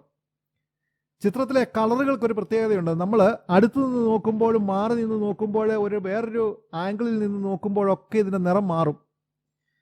ഇത്രയും വർഷം ഞാൻ ഒത്തൻറ്റിക് ആയിട്ടുള്ള ഒത്തിരി ചിത്രങ്ങൾ ഗ്വാഡലോപ്പെ മാതാവിൻ്റെ കണ്ടിട്ടുണ്ട്, ഒത്തൻറ്റിക് പിക്ചേഴ്സ് കണ്ടിട്ടുണ്ട്. പക്ഷെ ഒരുപോലെയുള്ള കളറ് 2 ചിത്രത്തിന് കണ്ടിട്ടില്ല. അവിശ്വസനീയമാണത്. നിങ്ങൾക്കത് ഇന്ന് ഞാനിത് പറഞ്ഞല്ലോ, നിങ്ങൾക്ക് ഇന്ന് മുതൽ നിങ്ങൾക്ക് അന്വേഷിച്ച് നോക്കാം. 2 ചിത്രങ്ങൾ ഒരേ നിറത്തിലില്ല. നിങ്ങൾ ഇന്ന് ഫോട്ടോ എടുത്തു, നാളെ ഫോട്ടോ എടുത്താൽ ആ ഫോട്ടോ കളർ അതായിരിക്കില്ല. ഒരു സൈഡിൽ നിന്ന് ഫോട്ടോ എടുത്തു, ഒരു 5 അടി മാറി നിന്ന് ഫോട്ടോ എടുത്താൽ ആ കളർ ആയിരിക്കില്ല. അത് അസാധാരണമാണ്. ഇത് സാധാരണഗതിയിൽ ഇങ്ങനെ ഈ പൂമ്പാറ്റ, പക്ഷി പോലെയുള്ള ഇത്തരം ജീവികൾക്ക് ഈ കളർ മാറ്റമുണ്ട്. നിങ്ങൾ കണ്ടിട്ടുണ്ടല്ലോ, പല സ്ഥലത്തേക്ക് മാറുമ്പോൾ നിറം മാറുന്നു. യഥാർത്ഥത്തിൽ നിറം മാറ്റം ഉള്ളത് കൊണ്ടല്ല, അതിൻ്റെ ഒരു പ്രത്യേക ഘടന കൊണ്ടാണത്. ഇതേപോലെയാണ് ഈ മാതാവിൻ്റെ ചിത്രത്തിലും. അതിൽ കളറൊന്നുമില്ല, പക്ഷെ നമ്മൾ ആംഗിൾ മാറുന്നതനുസരിച്ച് അതിൻ്റെ നിറം മാറും. കൊഡാക് മെക്സിക്കോ ഇതിന്റെ പ്രതലത്തെക്കുറിച്ച് പഠനം നടത്തി കഴിഞ്ഞപ്പോൾ നിങ്ങൾ അറിയാമല്ലോ എന്നാണ് ഈ ചിത്രം കാണാൻ തുടങ്ങിയത്, 1531. അപ്പോൾ അവരുടെ സയന്റിസ്റ്റുകൾക്ക് മനസ്സിലായൊരു സംഗതിയുണ്ട്. ഈ ആധുനിക ഫോട്ടോഗ്രഫിയുടെ ആ കടലാസിൽ നിങ്ങൾ പിടിച്ചു നോക്കിയാലുള്ളതുപോലെയാണ് ആ പടം. ഈ ചാക്കയിൽ ഈ പടം വരുന്നത് ഫോട്ടോഗ്രഫി വരുന്നത് പോലെയാണ്. ഫോട്ടോഗ്രഫി എന്നാണ് കണ്ടുപിടിച്ചത് നമുക്കറിയാമല്ലോ, 19-ാം നൂറ്റാണ്ടിലാണ്. ഫോട്ടോഗ്രഫി കണ്ടുപിടിക്കുന്നതിന് 300 വർഷങ്ങൾക്ക് മുമ്പ് ഈ സംഭവം നടന്നു. ഇതാ ഇങ്ങനെയാണ് യഥാർത്ഥത്തിൽ ഈ തുണി ഇരിക്കുക. ഈ മഗായി കള്ളിച്ചെടിയുടെ നാരുകൾ കൊണ്ടാകുന്ന തുണി ഇങ്ങനെയാണ്, ഒരു ചാക്ക് പോലെ പരുപരുത്തതാണ്. അവിടെയാണ് ഈ മിനുസമായിട്ട് ഈ പടം ഇരിക്കുന്നത്. ഇതൊരു തട്ടിപ്പാണ് എന്ന് പറഞ്ഞുകൊണ്ട് 1788 നിരീശ്വരവാദിയായ ഹോസെ ഇനാസിയോ എന്ന് പറയുന്ന ഒരു ചിത്രകാരൻ 7 ചിത്രങ്ങൾ ഇതുപോലെ മഗായി കള്ളിച്ചെടിയുടെ കൊണ്ടുണ്ടാക്കിയ ആ വസ്ത്രത്തില് 7 ചിത്രങ്ങൾ ഇതേ വലിപ്പവും ഇതേ കളറുകളുമുള്ള 7 ചിത്രങ്ങൾ വരച്ചെടുത്തു. എന്നിട്ട് അദ്ദേഹം അത് ചില്ലുകൂട്ടിലിട്ട്, ഈ കാര്യത്തിനോട് വലിയ വിശ്വാസമില്ലാതിരുന്ന ഒരു വൈദികന്റെ പിന്തുണയോടെ അടുത്തുണ്ടായിരുന്ന ഒരു ചാപ്പലിൽ ഈ 7 ചിത്രങ്ങളും തൂക്കിയിട്ടു. അത് ചില്ലുകൂട്ടിലാണ് ഇട്ടിരുന്നത്. 1788 അദ്ദേഹം ഈ ചിത്രം വരച്ചു വെച്ചത്. 1796 ജൂൺ 8-ാം തീയതി അത് അവിടുന്ന് എടുത്തു മാറ്റേണ്ടി വന്നു, 7 വർഷം കഴിഞ്ഞപ്പോൾ. കാരണം അത് ദ്രവിച്ച് പോയി, അതിൽ നിന്ന് കളറെല്ലാം പോയി, ചാക്ക് തുണി ദ്രവിച്ചു തുടങ്ങി. അതിനും 116 വർഷങ്ങൾക്ക് മുമ്പ്, 116 വർഷമല്ല, അന്നു മുതൽ ഏതാണ്ട് 116 വർഷങ്ങൾ യാതൊരു പ്രൊട്ടക്ഷനും ഇല്ലാതെയാണ് ഈ ചിത്രം വെച്ചിരുന്നത്. അതിൻ്റെ ഇൻഫ്രാറെഡ്, അൾട്രാ വയലറ്റ് രശ്മികളുടെ ആക്രമണം ഉണ്ടായിട്ടുണ്ട്. ദശലക്ഷക്കണക്കിന് മെഴുകുതിരികൾ അവിടെ വെച്ച് കത്തിച്ചതിൻ്റെ പുകയും ചാരവും ഒക്കെ അതിൽ പതിഞ്ഞിട്ടുണ്ട്. സാധാരണ ഇത് നിങ്ങൾക്കറിയാം, ഇങ്ങനെ ഒരു ചിത്രം വെച്ചിട്ടുണ്ടെങ്കിൽ അതിൻ്റെ താഴെ കത്തിക്കുന്ന ഇത്രയധികം മെഴുകുതിരികളുടെ കരി കൊണ്ട് മാത്രം അത് ഇല്ലാതെയായി പോകേണ്ടതാണ്. പക്ഷേ മുഖം കഴുകി ഓരോ ദിവസവും നമ്മൾ രാവിലെ വരുന്നത് പോലെ മാതാവ് മുഖം കഴുകി വരും, നല്ല വൃത്തിയായിട്ട് നിൽക്കും. മെക്സിക്കോയിൽ നിങ്ങൾക്കറിയാം കമ്മ്യൂണിസ്റ്റ് വിപ്ലവം നടന്ന സമയം ഉണ്ടായിട്ടുണ്ട്. അപ്പോൾ ആ സമയത്ത് 1921 കമ്മ്യൂണിസ്റ്റുകാർക്ക് നിങ്ങൾക്കറിയാമല്ലോ സഭയോട് വളരെ സ്നേഹമാണ് അവർക്ക്. അതുകൊണ്ട് ലോക ചരിത്രത്തിൽ നമ്മൾ അറിഞ്ഞിരിക്കേണ്ട ഒരു കാര്യമുണ്ട്. ലോക ചരിത്രത്തിൽ സഭയ്ക്ക് ഏറ്റവും കൂടുതൽ രക്തസാക്ഷികളെ സമ്മാനിച്ച് സഹായിച്ച 2 പ്രസ്ഥാനങ്ങളാണ് ഇസ്ലാമും കമ്മ്യൂണിസവും. അപ്പോൾ 1921 കമ്മ്യൂണിസ്റ്റുകളുടെ ഒരു കമ്മ്യൂണിസ്റ്റുകാരനായിരുന്ന റെയിൽവേ ജീവനക്കാരൻ ലൂച്ചിയാനോ പെരസ് എന്ന് പറയുന്ന ഒരു കമ്മ്യൂണിസ്റ്റ്, അന്നത്തെ പ്രസിഡന്റിന്റെ അൽവാരസിന്റെ അനുവാദത്തോടെയാണ് അദ്ദേഹം അത് ചെയ്തതെന്നാണ് പറയുക. 29 ഡൈനമൈറ്റുകൾ ഒരു പൂക്കുടയ്ക്കുള്ളിലാക്കി ഒത്തിരി പൂക്കൾ കൊണ്ടുവന്ന് മാതാവിന് വെക്കുമായിരുന്നു ആൾക്കാർ. കാരണം ഈ മാതാവ് ഒരു പൂക്കളോട് താല്പര്യമുള്ള മാതാവാണല്ലോ. അപ്പോൾ ഈ പൂക്കുടകൾ ഇങ്ങനെ കൊണ്ടുപോയി വെക്കുന്നതിനടിയിൽ അകത്ത് 29 ഡൈനമൈറ്റുകൾ വെച്ചിട്ട് ഒരു ബോംബ് ഉണ്ടാക്കി. അത് അവർ ദേവാലയത്തിൽ നിന്ന് പുറത്തിറങ്ങിയ ആ സമയം തന്നെ പൊട്ടിത്തെറിച്ചു. 150 അടി ദൂരെയുള്ള മാർബിൾ കൊണ്ടുണ്ടാക്കിയ അൾത്താര തകർന്നുപോയി. അൾത്താരയുടെ അങ്ങേ വശത്ത് ഒരു പിച്ചള കുരിശുണ്ടായിരുന്നു. ആ കുരിശാണ് ഈ കാണുന്നത്. ആഘാതത്തിൽ അത് വളഞ്ഞുപോയി. നമ്മുടെ എല്ലാ ദുരിതങ്ങളും ഏറ്റെടുക്കാൻ ഈശോ തയ്യാറാണ്. പക്ഷേ മാതാവിനെ അങ്ങനെ വിട്ടുകൊടുക്കാൻ തയ്യാറായിരുന്നില്ല. ഈ മാതാവിന്റെ ചിത്രം വെച്ചിരുന്ന ഭിത്തിയുടെ മറുവശത്ത് ഉണ്ടായിരുന്ന മിസ്റ്റർ ജോൺ നിപ്പോമോസിന്റെ രൂപം തകർന്നുപോയി. ഭിത്തിയുടെ മറുവശത്ത് മാതാവിന്റെ ചിത്രത്തിന്റെ തൊട്ട് താഴെ വെച്ചാണ് ഈ ബോംബ് പൊട്ടിച്ചത്. ടിൽമയ്ക്കും അതിന്റെ ചില്ലുകൂടിന് പോലും ഒരു കേട് സംഭവിച്ചില്ല. ഇന്ന് ബുള്ളറ്റ് പ്രൂഫ് കൂടിനകത്താണ് അതിരിക്കുന്നത്. പക്ഷെ അന്ന് അങ്ങനെയായിരുന്നില്ല. വളരെ സാധാരണമായ കണ്ണാടി ജനലിന്റെ ചില്ല് പോലുള്ള ചില്ല് കൊണ്ടുള്ള ഒരു കൂടിനകത്താണ് ഇരുന്നത്. ആ ചില്ലിന് പോലും കേട് സംഭവിച്ചില്ല. ഈ ചിത്രം നിങ്ങൾ കണ്ടാൽ നിങ്ങൾ നേരത്തെ കണ്ട ചിത്രമല്ല ഇത്. ഇത് ഗാഡലോപ്പെ മാതാവിന്റെ ചിത്രം തന്നെയാണ്. ഇതാ നിങ്ങൾ കണ്ടല്ലോ, ഇവിടെ ഒരു കിരീടമുണ്ട്. ഇപ്പം ചിത്രം നിങ്ങൾക്ക് കാണാൻ മേലാത്തുണ്ട്. ഈ സൈഡിൽ കുറേ മാലാഖമാരൊക്കെ ഉണ്ട്. അതിന് കാരണം എന്തെന്ന് വെച്ചാൽ സ്വർഗം വരച്ച ചിത്രത്തിന് സൗന്ദര്യം പോരാത്തത് കൊണ്ട് ഓരോരോ കാലത്ത് വന്ന വൈദികരും മറ്റും മാതാവിന് കിരീടമൊക്കെ വരച്ചു വെച്ചു. ചുറ്റും മാലാഖമാരെയൊക്കെ വെച്ച് അലങ്കരിച്ചു. മനുഷ്യൻ വരച്ചു വെച്ച ഈ കിരീടങ്ങളും അവര് വരച്ചു ചേർത്ത് വെച്ച മാലാഖമാരും ഒക്കെ പൊഴിഞ്ഞുപോയി. ഇപ്പം നമ്മൾ നോക്കിയാൽ മാതാവിൻ്റെ ഇപ്പോഴത്തെ രൂപത്തിൽ നോക്കിയാൽ ഇതൊന്നുമില്ല, അതെല്ലാം തകർന്നു പോയി. ഒറിജിനൽ സാധനം ഒരു കേടുമില്ലാതെ ഇപ്പോഴും ഇരിക്കുന്നു. ഒരു പ്രാവശ്യമല്ല, പല പ്രാവശ്യം ഇങ്ങനെ ഈ അലങ്കാരപ്പണികൾ ചെയ്തിട്ടുണ്ട് കേട്ടോ. അത് കഴിഞ്ഞിട്ട് നമ്മളെ കൊണ്ട് ഇത്രയൊക്കെ പറ്റുള്ളൂ എന്ന് പറഞ്ഞിട്ടുണ്ടാവുമായിരിക്കും. ഏതായാലും ഈ ചെയ്തതൊക്കെ ഇതിനെ വിലക്ഷണമാക്കി എന്നുള്ളതല്ലാതെ കുറച്ച് കാലം കഴിഞ്ഞപ്പോൾ അതൊക്കെ നശിച്ചു പോയതുകൊണ്ട് പ്രത്യേകിച്ച് ദോഷമൊന്നും ഉണ്ടായില്ല. ഈ ചിത്രത്തിൻ്റെ ഞാനിപ്പോൾ നോക്കിയാൽ 2 പ്രധാനപ്പെട്ട പ്രത്യേകതകളാണ് പറയാവുന്നത്. ഒന്ന്, മാക്സിമം 12 വർഷം മാത്രം ആയുസുള്ള ഒരു മകായി കള്ളിമുൾച്ചെടി കൊണ്ടുണ്ടാക്കിയ ചാക്കു പോലത്തെ തുണി ഇതാ 500 വർഷങ്ങളായിട്ട് കേടാകാതെ ഇരിക്കുന്നു. രണ്ടാമത്തേത്, നല്ല ചിത്രകാരന്മാർ അതിൽ വരച്ചു ചേർത്ത് വെച്ച സാധനങ്ങൾ, പടങ്ങൾ മുഴുവൻ മങ്ങിപ്പോവുകയോ കൊഴിഞ്ഞു പോവുകയോ നശിച്ചു പോവുകയോ അതിൻ്റെ അടയാളം പോലും അവശേഷിക്കാതിരിക്കുകയോ ചെയ്യുമ്പോൾ എങ്ങനെയാണ് ഇതിൽ ആലേഖനം നടന്നത് എന്ന് പോലും അറിയാത്ത ഒരു മനോഹര ചിത്രം അത് അല്പം പോലും മിഴിവ് കുറയാതെ ഇപ്പോഴും അവശേഷിക്കുന്നു. ഇനി നമ്മൾ വളരെ പെട്ടെന്ന് ഇതിൻ്റെ പ്രത്യേകതകളിലേക്ക് കടക്കാൻ പോവുകയാണ്, വളരെ പ്രധാനപ്പെട്ട കുറേ പ്രത്യേകതകളിലേക്ക്. ഈ പടം നമ്മൾ കണ്ടു. ഡിസംബർ 12-ാം തീയതിയാണല്ലോ ബിഷപ്പിന് കൊണ്ടുപോയിട്ട്, ഇന്നത്തെ കണക്കനുസരിച്ച് 11-ാം തീയതി പടം കൊണ്ടുപോയി കാണിക്കുകയാണ് ബിഷപ്പിനെ. മാതാവിൻ്റെ രൂപത്തിൽ ഇതാ മാതാവിൻ്റെ ഈ ചിത്രത്തിൻ്റെ പുറംകുപ്പായത്തിൽ ഈ കാണുന്ന ഈ ചിത്രപ്പണി പോലെ കാണുന്നത് മുഴുവൻ യഥാർത്ഥത്തിൽ നക്ഷത്രങ്ങളാണ്. നക്ഷത്രങ്ങളെ ഉടയാടയാക്കിയവളാണ് അവൾ.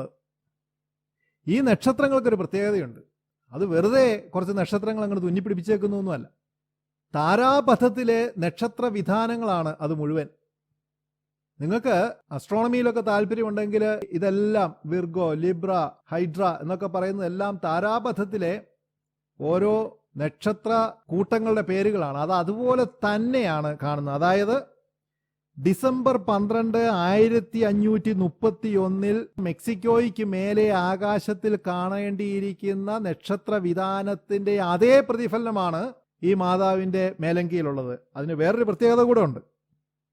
നമ്മൾ ആകാശത്തേക്ക് നോക്കുമ്പോൾ കാണുന്നത് പോലെ അല്ല ഇത് പതിഞ്ഞിരിക്കുന്നത്. നേരെ തിരിച്ച് ഈ നക്ഷത്രങ്ങൾക്ക് അപ്പുറം നിന്നുകൊണ്ട് നക്ഷത്രങ്ങളിൽ കൂടെ നിങ്ങൾ ഭൂമിയിലേക്ക് നോക്കിയാൽ എങ്ങനെയാണ് കാണുക, ആ രീതിയിലാണ് ഈ നക്ഷത്രങ്ങളെ ചിത്രം മാതാവിൻ്റെ മേലങ്കിയിൽ പതിഞ്ഞിരിക്കുന്നത്. സൂര്യൻ ഉദിക്കുന്നതിന് തൊട്ട് മുമ്പ് ഡിസംബർ 12, 1531 ഈ ടെനോച്ചിറ്റ്ലൻ നമ്മൾ ഈ പറഞ്ഞ സ്ഥലത്ത് അതിനു മേലെ ഉണ്ടായിരുന്ന ആകാശവിധാനത്തിൽ എങ്ങനെയാണോ നക്ഷത്രങ്ങൾ ഉണ്ടായിരിക്കുക അതുപോലെ തന്നെയാണ് ഉണ്ടായിരുന്നത്. പക്ഷേ നമ്മൾ സാധാരണ കാണുന്ന പോലെയല്ല, റിവേഴ്സ് ഓർഡറിലാണ്. അതായത് സ്വർഗത്തിൽ നിന്നൊരു കിളിവാതിൽ തുറന്ന് ഭൂമിയിലേക്ക് നോക്കിയാൽ അതിൻ്റെ മധ്യത്തിലുള്ള നക്ഷത്രങ്ങൾ എങ്ങനെയായിരിക്കും ഭൂമിയിലേക്ക് നോക്കുമ്പോൾ കാണുക, അതുപോലെയാണ് അത് കണ്ടത്. ഗോഡ്സ് പേഴ്സ്പെക്റ്റീവ്, ദൈവം നോക്കിയാൽ എങ്ങനെ കാണും അതുപോലെ. ഇതിനൊത്തിരി പ്രത്യേകതയുണ്ട്, അതിലേക്ക് ഞാനിപ്പോൾ പോകുന്നില്ല സമയമില്ലാത്തതുകൊണ്ട്. ഇവിടെയാണ് നമ്മൾ ഇനി എന്തുകൊണ്ടാണ് ഈ 10 വർഷം കൊണ്ട് 1 കോടിയോളം ആൾക്കാർ മാനസാന്തരപ്പെട്ടത്, എന്തുകൊണ്ടാണ് 35-40 വർഷം സന്യാസിമാർ പ്രസംഗിച്ചിട്ടും മാനസാന്തരപ്പെടുത്താൻ ശ്രമിച്ചിട്ടും മാനസാന്തരപ്പെടാതിരുന്ന ആൾക്കാർ വെറുതെ വന്ന് മാനസാന്തരപ്പെട്ടത്. ഒരു ദിവസം ഒരു വൈദികന്റെ അടുത്ത് 2000 പേര് വരെ മാമോദിസായിക്ക് വരുമായിരുന്നു അത്ര. രാത്രി ആയി കഴിയുമ്പോൾ ഈ വൈദികൻ ബോധമില്ലാത്ത പോലെ വൈദികർ കടന്നു പോകുമായിരുന്നു. മാമോദിസ എന്ന് പറഞ്ഞാലും ചെയ്യണ്ടേ 2000 പേർക്ക്. അതിന് കാരണമുണ്ട്.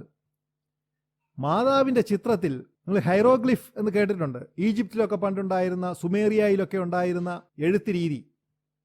അതിൽ അക്ഷരങ്ങളൊന്നുമില്ല. നമ്മുടെ ചിന്ത കുറേ പടങ്ങൾ ഇങ്ങനെ വരച്ചു വെച്ച് ഒരു കഥ അതിൽ എഴുതി വെച്ചിരിക്കുകയാണെന്ന്. അങ്ങനെയല്ല, വളരെ സങ്കീർണങ്ങളായിട്ടുള്ള ഇമേജുകളാണിത്. ഇതുകൊണ്ട് മഹാകാവ്യങ്ങൾ രചിക്കാൻ സാധിക്കും. ഈ ഓരോ ലൈനുകളിലും പറയുന്നത് വലിയ കഥകളാണ്. അത് അക്ഷരങ്ങൾക്ക് പകരം അവർ ഇമേജുകളും കളറുകളും ഷെയ്ഡുകളും കുത്തുകളും കോമകളും ഒക്കെ കൊണ്ട് വലിയ ആശയ സംവേദനം നടത്തുമായിരുന്നു. ഇതേപോലെ തന്നെ അക്ഷരം എഴുതാതെ ഹൈറോഗ്ലിഫിലാണ് അസ്റ്റക്കുകളും മായൻസും ഇൻകാകളും ഒക്കെ അവരുടെ ആശയവിനിമയം നടത്തിയിരുന്നത്. അത് വളരെ സങ്കീർണമായ, അത് ലളിതമൊന്നുമല്ല, വളരെ സങ്കീർണമായ ഒരു ലേഖന സമ്പ്രദായമാണ്, ഒരു സംവേദന സമ്പ്രദായമാണ് ചിത്രലിപി എന്ന് പറയുന്നത്. ഒരു പൂവിൻ്റെ ചിത്രത്തിന്, ഒരു കോണിന്, ഒരു വരയുടെ ഒരു വളവിന്, ഒരു സ്ട്രോക്കിന്റെ ഒരു വളവിന്, ഒരു കളറിന്റെ മാറ്റത്തിന്, കൈകളുടെ പിടുത്തത്തിന് ഒക്കെ അവരെ സംബന്ധിച്ചിടത്തോളം വലിയ അർത്ഥതലങ്ങളുണ്ട്. ഈ ഒരു ബാക്ക്ഗ്രൗണ്ടിൽ നിന്നുകൊണ്ട് കണ്ടാൽ മാത്രമേ നമുക്ക് ഇനി ഞാൻ പറയുന്ന കാര്യങ്ങൾ മനസ്സിലാവൂ. ഞാൻ പറഞ്ഞത് ഓരോ പൂക്കൾക്കും ഓരോ വരകൾക്കും അവരുടെ പുരാണങ്ങളും ദൈവശാസ്ത്രവുമായിട്ട് വലിയ ബന്ധമുണ്ട്. ഈ ബാക്ക്ഗ്രൗണ്ടിലാണ് നമ്മളിപ്പോൾ മാതാവിനെ കാണാൻ പോകുന്നത്. അഥവാ അവര് എങ്ങനെയാണോ മാതാവിനെ കണ്ടത് ആ കണ്ണുകളിൽ കൂടെ നമ്മൾ മാതാവിനെ കാണാൻ പോവുകയാണ്. ഇതാണ് മാതാവിന്റെ രൂപം. പെട്ടെന്ന് അതിനെ ഒന്ന് വിശദീകരിച്ചു പോകാം. മാതാപിത നിൽക്കുന്നു. അവിടെ ഉണ്ടായിരുന്ന അച്ഛൻ വരച്ചു വെച്ച കിരീടമൊക്കെ പോയി. ഏതായാലും മാതാവ് നിൽക്കുന്നു. മാതാവിന്റെ ഉടുപ്പിൽ അത് ഞാൻ പിന്നീട് നന്നായിട്ട് വ്യക്തമായിട്ട് കാണിച്ചു തരാം. നല്ല ചിത്രപ്പണികളുണ്ട്. സ്വർണം കൊണ്ടുള്ള വർക്കുകളാണ് അധികവും. മാതാവ് ഒരു അരക്കച്ച കെട്ടിയിട്ടുണ്ട്. അത് ഇച്ചിരി കയറ്റിയാണ് കെട്ടിയിരിക്കുന്നത്. അതിന് കറുത്ത തുണി കൊണ്ടുള്ള അരക്കച്ചയാണ്. ഇതിന്റെ കളർ ശരിക്കും നമുക്ക് പുറംകുപ്പായത്തിന്റെ കളർ നമുക്ക് ശരിക്കും പറയാൻ പറ്റിയല്ല. അത് നീലയാണോ പച്ചയാണോ വൈഡൂര്യമാണോ അതിന്റെ നിറം എന്ന് പറയാൻ പറ്റില്ല. നിങ്ങൾ 3 ദിവസം പോയാൽ 3 നിറമായിരിക്കും. എങ്കിലും നീലയോട് സാമ്യമുള്ള ഒരു നിറമാണ്. നീലയാണ്, പ്രധാനമായും നീലയാണ്. ഞാൻ നേരത്തെ കാണിച്ച ചിത്രശലഭത്തിന്റെ നീല പോലത്തെ ഒരു നീല. മാതാവിന്റെ മുടി കെട്ടിയിട്ടില്ല, അഴിച്ചിട്ടിരിക്കുകയാണ്. മാതാവിന് ചുറ്റും സ്വർണ്ണ നിറമുള്ള ഒരു വലിയ ഹാലോ മാതാവിനെ മുഴുവൻ ചുറ്റിയുണ്ട്. ഇന്ന് ഈ ക്ലാസ് എടുക്കാൻ പറ്റിയതിൽ എനിക്ക് സന്തോഷമുണ്ട്. കാരണം ഇന്നലെ ഗോൾഡ ഐക്കണോഗ്രഫിയെക്കുറിച്ച് കുറേ കാര്യങ്ങൾ പഠിപ്പിച്ചിട്ടുള്ളത് കൊണ്ട് നമുക്ക് പറഞ്ഞു തന്നുകൊണ്ട് വളരെ ഈസിയാണ് ഈ കാര്യങ്ങൾ ഇന്ന് മനസ്സിലാക്കാൻ. ഐക്കണോഗ്രഫി പോലെ തന്നെ വളരെ അർത്ഥസമ്പുഷ്ടമാണ് ഈ ചിത്രം. യൂറോപ്പിൽ ഐക്കണോഗ്രഫിയിലുള്ള ഒരു ചിത്രം കൊണ്ടുപോയി കാണിച്ചാൽ വരയ്ക്കാൻ അറിയാൻ മേലാത്ത ചിത്രകാരൻ വരച്ചതാണ് ചിത്രം എന്ന് പറയുന്നത് പോലെ അതേ ചിത്രം ഈസ്റ്റിൽ കൊണ്ടുപോയി പൗരസ്ത്യ ദേശങ്ങളിൽ കൊണ്ടുപോയി കാണിച്ചാൽ അവരതിൽ മഹാകാവ്യങ്ങൾ വായിച്ചെടുക്കുന്നത് പോലെ സ്പാനിഷ് അച്ഛന്മാർക്ക് ഈ ചിത്രത്തിൽ നോക്കിക്കഴിഞ്ഞാൽ ഏതോ വിവരമില്ലാത്തവൻ വരച്ചൊരു ചിത്രമാണ് എന്ന് തോന്നും. റെഡ് ഇന്ത്യക്കാരെ സംബന്ധിച്ചിടത്തോളം ഇതിൽ നോക്കിക്കഴിഞ്ഞാൽ ഒരു 10-30 വോള്യങ്ങളുള്ള ഒരു പുസ്തകം വായിച്ച് അതിൽ നിന്നും എടുക്കാവുന്ന കാര്യങ്ങൾ അവർക്ക് ഇതിനകത്തുണ്ട്. ഞാൻ പെട്ടെന്ന് ഇതിനെ നിങ്ങളുടെ ശ്രദ്ധയിൽപ്പെടുത്തിയിട്ട് നമ്മൾ അതിലേക്ക് കടക്കാൻ പോവുകയാണ്. സ്വർണ്ണ നിറത്തിലുള്ള വലിയൊരു ഹാലോ മാതാവിന് ചുറ്റുമുണ്ട്. അവൾ സൂര്യനെ മറച്ചാണ് നിൽക്കുന്നത്. അതുകൊണ്ടാണ് ഈ പ്രകാശ രശ്മികൾ ഇങ്ങനെ കാണുന്നത്. അവൾ ചവിട്ടി നിൽക്കുന്നത് ഒരു ക്രഷന്റ് ആയിട്ടുള്ള അർദ്ധചന്ദ്രൻ അതിന്റെ നടുവിലാണ് ചവിട്ടി നിൽക്കുന്നത്. മാതാവിനെ പിടിച്ചുകൊണ്ട് നിൽക്കുകയല്ല ഈ മാലാഖ. മാതാവിന്റെ വസ്ത്രം അല്പം ഉയർത്തിപ്പിടിച്ചിരിക്കുകയാണ് ഈ മാലാഖ. ആ മാലാഖയ്ക്കും പ്രത്യേകതയുണ്ട്. മാലാഖയുടെ ചിറകുകളുടെ പ്രത്യേകത ഞാൻ പിന്നീട് പറയാം നിങ്ങളോട്. ആ മാലാഖയുടെ മുഖം നോക്കുക. സാധാരണഗതിയിൽ നമ്മൾ കാണുന്ന മാലാഖമാരുടെ മുഖം പോലെയല്ല, ചെറിയ മാറ്റമുണ്ട്. മാതാവിന്റെ കുപ്പായത്തിൽ കുറെ ചിത്രങ്ങളൊക്കെ ഉണ്ട്. മാതാവ് കൈകൂപ്പിയാണ് നിൽക്കുന്നത്. താഴേക്ക് നോക്കിക്കൊണ്ടാണ് നിൽക്കുന്നത്. കണ്ണുകൾ താഴേക്ക് നോക്കിക്കൊണ്ടാണ് മാതാവ് നിൽക്കുന്നത്. ഇത്രയും കാര്യങ്ങൾ നിങ്ങളുടെ മനസ്സിലുണ്ടാകുക. ഇനി നമുക്ക് അടുത്ത ഇതിലേക്ക് പോവാം. മാതാവ് നിൽക്കുന്നത് ഞാൻ പറഞ്ഞതുപോലെ ചന്ദ്രന്റെ മേലെയാണ്. സൂര്യനെ മറച്ചു നിൽക്കുകയാണ് അവള്. ആകാശത്തിലെ നക്ഷത്രങ്ങളും ആകാശവുമാണ് അവളുടെ കുപ്പായം. ആ പുറംകുപ്പായം നീല എന്ന് നമുക്ക് പറയാവുന്ന നിറത്തിലാണ്. ഈ നീല നിറത്തിനൊരു പ്രത്യേകതയുണ്ട്. ദൈവങ്ങളുടെയും രാജകീയതയുടെയും നിറമാണ് അസ്റ്റക്കുകളെ സംബന്ധിച്ചിടത്തോളം നീലക്കുപ്പായം. അതുകൊണ്ടാണ് ഞാൻ പറഞ്ഞല്ലോ നേരത്തെ യുവാൻ ഡിയേഗോ ആ ചിത്രം കണ്ടതേ അതൊരു രാജവനിതയാണ് എന്ന് അദ്ദേഹം ഉറപ്പിച്ചു എന്ന് ഞാൻ പറഞ്ഞല്ലോ. കാരണം അവർ മാത്രമേ അത് ധരിക്കൂ. ഇനി യുവാന് ആ മാതാവ് പ്രത്യക്ഷപ്പെട്ട സമയത്ത്, അഥവാ ഈ ചിത്രം റെഡ് ഇന്ത്യക്കാർക്ക് വേണ്ടി സ്വർഗം വിരചിച്ചു കൊടുത്തപ്പോൾ അവൾ അവിടെ പ്രൂവ് ചെയ്തൊരു വലിയൊരു സത്യമുണ്ട്. അത് she's greater than their gods. അവരുടെ ദൈവങ്ങളെക്കാളൊക്കെ വലുതാണ് അവളെന്ന്. അത് ഒരു കുറച്ചുകൂടി കഴിയുമ്പോൾ നമുക്ക് മനസ്സിലാവും എങ്ങനെയാണ് അവളത് വിശദീകരിക്കുന്നതെന്ന്. ഒരിക്കൽ പോലും ഞാൻ നിങ്ങളുടെ ദൈവത്തെക്കാൾ വലുതാണ് എന്നൊരു വാക്കുപോലും പറയാതെ റെഡ് ഇന്ത്യക്കാർക്ക് കൃത്യമായും അത് മനസ്സിലായി. ഇങ്ങനെയൊക്കെ അവരുടെ ദൈവങ്ങളെക്കാളും അവൾ ശക്തിയായി എന്നിരിക്കെ അങ്ങനെയാണെങ്കിൽ പോലും അവള് തല കുമ്പിട്ടാണ് നിൽക്കുന്നത്. ദൈവങ്ങൾ തല കുമ്പിട്ട് നിൽക്കുകയല്ല. കണ്ണുകൾ താഴേക്കാണ് അവളുടേത്. കൈകൾ കൂപ്പിയാണ് പിടിച്ചിരിക്കുന്നത്. അതിന്റെ അർത്ഥം ഈ 3 കാര്യങ്ങൾ കൊണ്ട് അവർക്ക് മനസ്സിലായി ഇവളല്ല ഏറ്റവും ഗ്രേറ്റസ്റ്റ്, ഇതിനേക്കാളും വലിയ ആരോ ഉണ്ട്. പക്ഷെ അവർക്ക് ഒരു കാര്യത്തിൽ സംശയമില്ലായിരുന്നു, ഒരു കാര്യത്തിൽ വളരെ ഉറപ്പുണ്ടായിരുന്നു, ഇവൾ അവരുടെ എല്ലാ ദൈവങ്ങളെയും വലുതാണെന്ന്. കാരണം സൂര്യനെ മറച്ചു നിൽക്കാൻ സാധ്യമായിരുന്നില്ല അവരെ സംബന്ധിച്ചിടത്തോളം. അവരുടെ ഏറ്റവും ശക്തനായ ദൈവമാണല്ലോ സൂര്യൻ.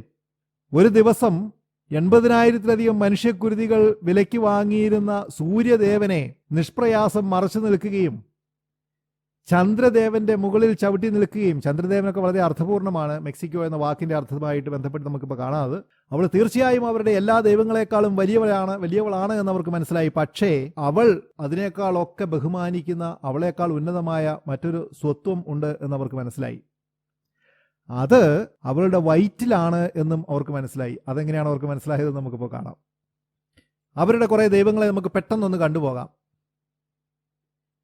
വിറ്റ്സിലോ പൊച്ചീച്ചി എന്ന് പറയുന്ന ഈ റെഡ് ഇന്ത്യൻ ദൈവങ്ങളുടെയൊക്കെ പേര് പറയാൻ ശ്രമിക്കരുത്. അസുഖമായി പോകും. ഇപ്പോൾ ഈ കോവിഡ് ഒക്കെ ഉള്ള സമയത്ത് ആശുപത്രിയിൽ പോകാൻ പറ്റാത്തതുകൊണ്ട് നിങ്ങൾ പേര് പറയണ്ട, ഞാൻ പറഞ്ഞോളാം, നിങ്ങൾ കേട്ടാൽ മതി.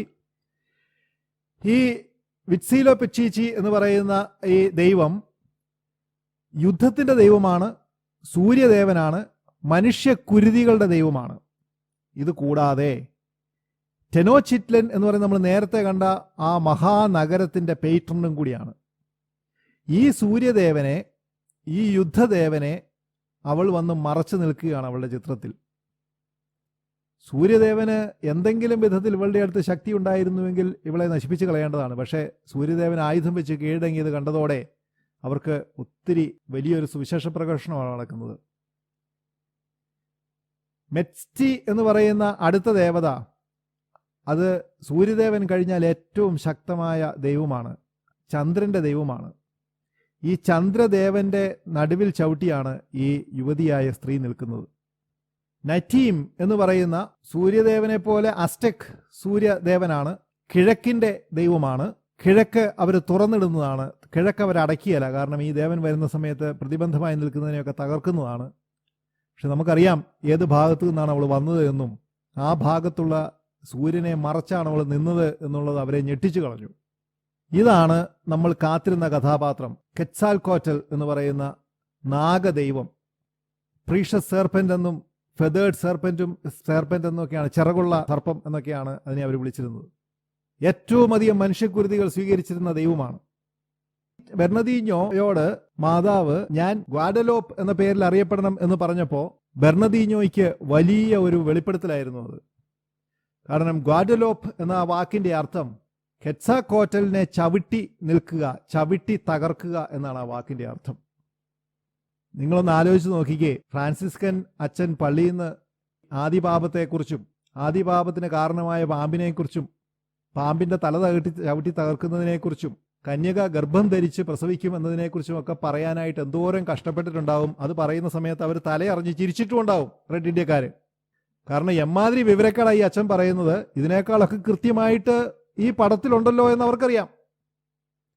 നമ്മൾ വിശുദ്ധ ഗ്രന്ഥം ഉൽപ്പത്തി മുതൽ വെളിപാട് വരെ വായിക്കുമ്പോൾ മനസ്സിലാകുന്നതിനേക്കാൾ കൂടുതലായിട്ട് അവർക്ക് പ്രബന്ധങ്ങളാണ് ഈ ചിത്രത്തിൽ വരച്ചു വെച്ചിരിക്കുന്നത്. അതിൻ്റെ ഉദാഹരണങ്ങളിലേക്ക് നമുക്ക് പെട്ടെന്ന് പോകാം. ഈ ചിത്രത്തിലുള്ള സിംബളിസങ്ങളിൽ കൂടെ മാത്രം ഞാൻ പെട്ടെന്നൊന്ന് കടന്നു പോകാം. ഇന്നലെ ഗോൾഡ പറപ്പിച്ച ആ ഐക്കണോഗ്രഫിയെ കുറിച്ച് പഠിച്ചതുപോലെ തന്നെ സിംബളിസത്തിൽ കൂടെ വളരെ പെട്ടെന്ന് നമ്മൾ കടന്നു പോവുകയാണ്. നിങ്ങൾ ശ്രദ്ധിച്ചിരിക്കണം, കാരണം ഇത് വെരി ഇൻറ്റൻസ്. സമയവും നമുക്കില്ല, ഒത്തിരി കാര്യങ്ങൾ പറയാനുണ്ട് അതിനകത്ത്. വേഗം നമ്മൾ പോവുകയാണ്. നേരത്തെ ഞാൻ പറഞ്ഞതുപോലെ അവള് ചന്ദ്രനെ ചവിട്ടി നിൽക്കുന്നു, സൂര്യനെ മറച്ചു നിൽക്കുന്നു. രണ്ട് ദൈവങ്ങളുടെ പണി പൂട്ടി. അങ്ങനെ നിൽക്കുമ്പോൾ തന്നെ അവളുടെ തല കുനിഞ്ഞാണ് ഇരിക്കുന്നത്, കണ്ണുകൾ താഴേക്കാണ്, കൈകൾ പ്രാർത്ഥനയിൽ കൂപ്പിപ്പിടിച്ചിരിക്കുന്നു. അതേസമയം വളരെ ചെറിയ ഒരു മന്ദഹാസം അവളുടെ മുഖത്തുണ്ട്. അതായത് ഈ ദൈവങ്ങളുമായി ഏറ്റുമുട്ടുന്ന സമയത്തും അവൾക്കത് വളരെ നിസാരമാണ്. ഒരു യുദ്ധമായിട്ട് പോലും തോന്നുന്നില്ല. മഹാദൈവങ്ങളെ അവൾ തകർത്തു നിൽക്കുമ്പോഴും അവളുടെ ചുണ്ടുകളിൽ ഒരു ചെറു പുഞ്ചിരിയാണ്. ഇനി അവളുടെ ഈ റോസ് കളേർഡ് ആയിട്ടുള്ള ആ കുപ്പായത്തിൽ, ഉടുപ്പിൽ ഉള്ള പൂക്കളുടെ ഡിസൈൻ, അതൊരു വലിയ പ്രബന്ധം തന്നെയാണ്. അതുകൂടാതെ ഈ കറുത്ത അരക്കച്ച കെട്ടിയിരിക്കുന്നത് കണ്ടല്ലോ ഇവിടെ, അതൊക്കെ ഒത്തിരി കാര്യങ്ങളുണ്ട്, അതിനെക്കുറിച്ച് നമുക്ക് കാണാം. ആകാശ നീലിമയുള്ള നീലക്കുപ്പായമാണ് അവൾ ധരിച്ചിരിക്കുന്നത്. അത് സ്വർണ്ണ നിറത്തിലുള്ള നക്ഷത്രങ്ങളെക്കുറിച്ച് കൊണ്ട് അലങ്കരിച്ചിരിക്കുന്നു. ഒരു മാലാഖ അവളുടെ വസ്ത്രാഞ്ചലം നിലത്ത് മുട്ടാതെ ഉയർത്തിപ്പിടിച്ചിരിക്കുന്നു. ഇനി അതിൻ്റെ ഓരോ ഭാഗങ്ങളെ നമ്മൾ കാണുക. ഞാൻ നേരത്തെ പറഞ്ഞല്ലോ, സ്വർണ്ണ നിറത്തിലുള്ള പ്രതലത്തിൽ കൂടെ രശ്മികൾ കടന്നു വരുന്നത് കണ്ടുവല്ലോ. അത് നമ്മളെ സംബന്ധിച്ചിടത്തോളം കുറച്ച് രശ്മികൾ ഒരു രസത്തിന് വേണ്ടി ആരോ വരച്ചു വെച്ചതാണ് എങ്കിൽ, റെഡ് ഇന്ത്യക്കാരെ സംബന്ധിച്ചിടത്തോളം rays that surround of blessed mother symbolise supreme power. തലയ്ക്ക് മേലെ മാത്രമേ കളറുള്ളൂ എങ്കിൽ അത് ഒരു ദൈവത്തിൻ്റെ അടയാളമാണ്, ഒരു ദൈവത്തിൻ്റെ അടയാളമാണ്. എന്നാൽ ശരീരമാസകലം ഈ ഹാലോ പോലെ ആ സ്വർണ്ണ ബാക്ക്ഗ്രൗണ്ട് വന്നതോടെ അവർക്ക് മനസ്സിലായി സുപ്രീം പവറുണ്ട് ഇവൾക്ക് എന്ന് മനസ്സിലായി. അതിൻ്റെ കളറ്, ആ രശ്മികൾക്ക് സ്വർണ്ണ ബോർഡർ വന്നതോടെ റോയൽ ഡിഗ്നിറ്റി, രാജകീയതയുണ്ട് അവൾക്ക് എന്ന് മനസ്സിലായി അവർക്ക്. ക്രഷന്റ് മൂൺ, അർദ്ധചന്ദ്രൻ, നമുക്ക് നോക്കുമ്പോൾ വെളിപാടിന്റെ പുസ്തകം 12:1 പറയുന്ന സൂര്യനെ ഉടയാടിയാക്കിയ സ്ത്രീ, അവളുടെ പാദങ്ങൾക്കടിയിൽ ചന്ദ്രൻ, ഇത് ശരിയാണ് കേട്ടോ, നമ്മളെ സംബന്ധിച്ച് ശരിയാണ്. അങ്ങനെയൊക്കെ ആയിരിക്കും ഫ്രാൻസിസ്കൻ സന്യാസിമാർ അതിനെ വ്യാഖ്യാനിക്കാൻ ശ്രമിച്ചത്. പക്ഷേ ഈ ആദിവാസികളെ സംബന്ധിച്ചിടത്തോളം ഈ ചിത്രം കണ്ടതോടെ അവർ പറഞ്ഞു, ഇതിന്റെ അർത്ഥം അതൊന്നുമല്ല, ഇതിന്റെ അർത്ഥം ഈ വനിത നിത്യ കന്യകയാണ് എന്നാണ് അതിന്റെ അർത്ഥം. അവളുടെ കന്യകാത്വത്തിന് നഷ്ടം സംഭവിക്കുകയില്ല എന്നാണ് അതിനർത്ഥം എന്നവർക്ക് മനസ്സിലായി. അതുമാത്രവുമല്ല, അവൾ കാല് ചവിട്ടി നിൽക്കുന്ന ആ ചന്ദ്രനുണ്ടല്ലോ, അത് എറ്റിമോളജി അനുസരിച്ച് മെക്സിക്കോയുടെ നടുവിൽ ചവിട്ടി നിൽക്കുക എന്നാണ് ആ വാക്കിന്റെ അർത്ഥം മെക്സിക്കൻ ഭാഷയിൽ. മെക്സിക്കോ എന്ന് പറഞ്ഞാൽ അവരെ സംബന്ധിച്ചിടത്തോളം പ്രപഞ്ചത്തിന്റെ കേന്ദ്രമാണ്. അത് പറയുമ്പോൾ ഒരു കാര്യം പറയണം. ഈ നമ്മൾ ഈ കണ്ട ടെനോച്ചിറ്റിലുണ്ടല്ലോ, ഇന്ന് മെക്സിക്കോ നഗരം നിൽക്കുന്ന സ്ഥലം അമേരിക്കാസിന്റെ, അത് തെക്കേ അമേരിക്കയുടെ ഇങ്ങേയറ്റം മുതൽ വടക്കേ അമേരിക്കയുടെ അങ്ങേയറ്റം, കാനഡയുടെ അങ്ങേയറ്റം വരെ അളന്നു നോക്കിയാൽ അതിന്റെ കൃത്യം മധ്യമാണ് ടെനോച്ചിറ്റിലിൽ നിന്ന് ഇന്ന് മെക്സിക്കോ സിറ്റി ഇരിക്കുന്ന മാതാവ് പ്രത്യക്ഷപ്പെട്ട ഈ സ്ഥലം. അപ്പൊ ഇതെല്ലാം കൂട്ടിച്ചേർത്ത് നമുക്ക് കാണാം ഇതിനെ.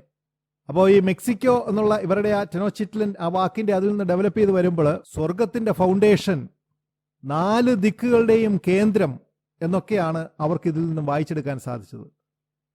മാതാവിന്റെ കുപ്പായത്തിന്റെ നിറം ബ്ലൂ, നിത്യതയും അമർത്യതയും ദൈവിക ധ്യാനവും ദൈവികമായ സംവദനവും ഒക്കെ ഇതിൽ നിന്ന് അർത്ഥമാക്കുന്നുണ്ടെന്ന് അവർക്ക് മനസ്സിലായി.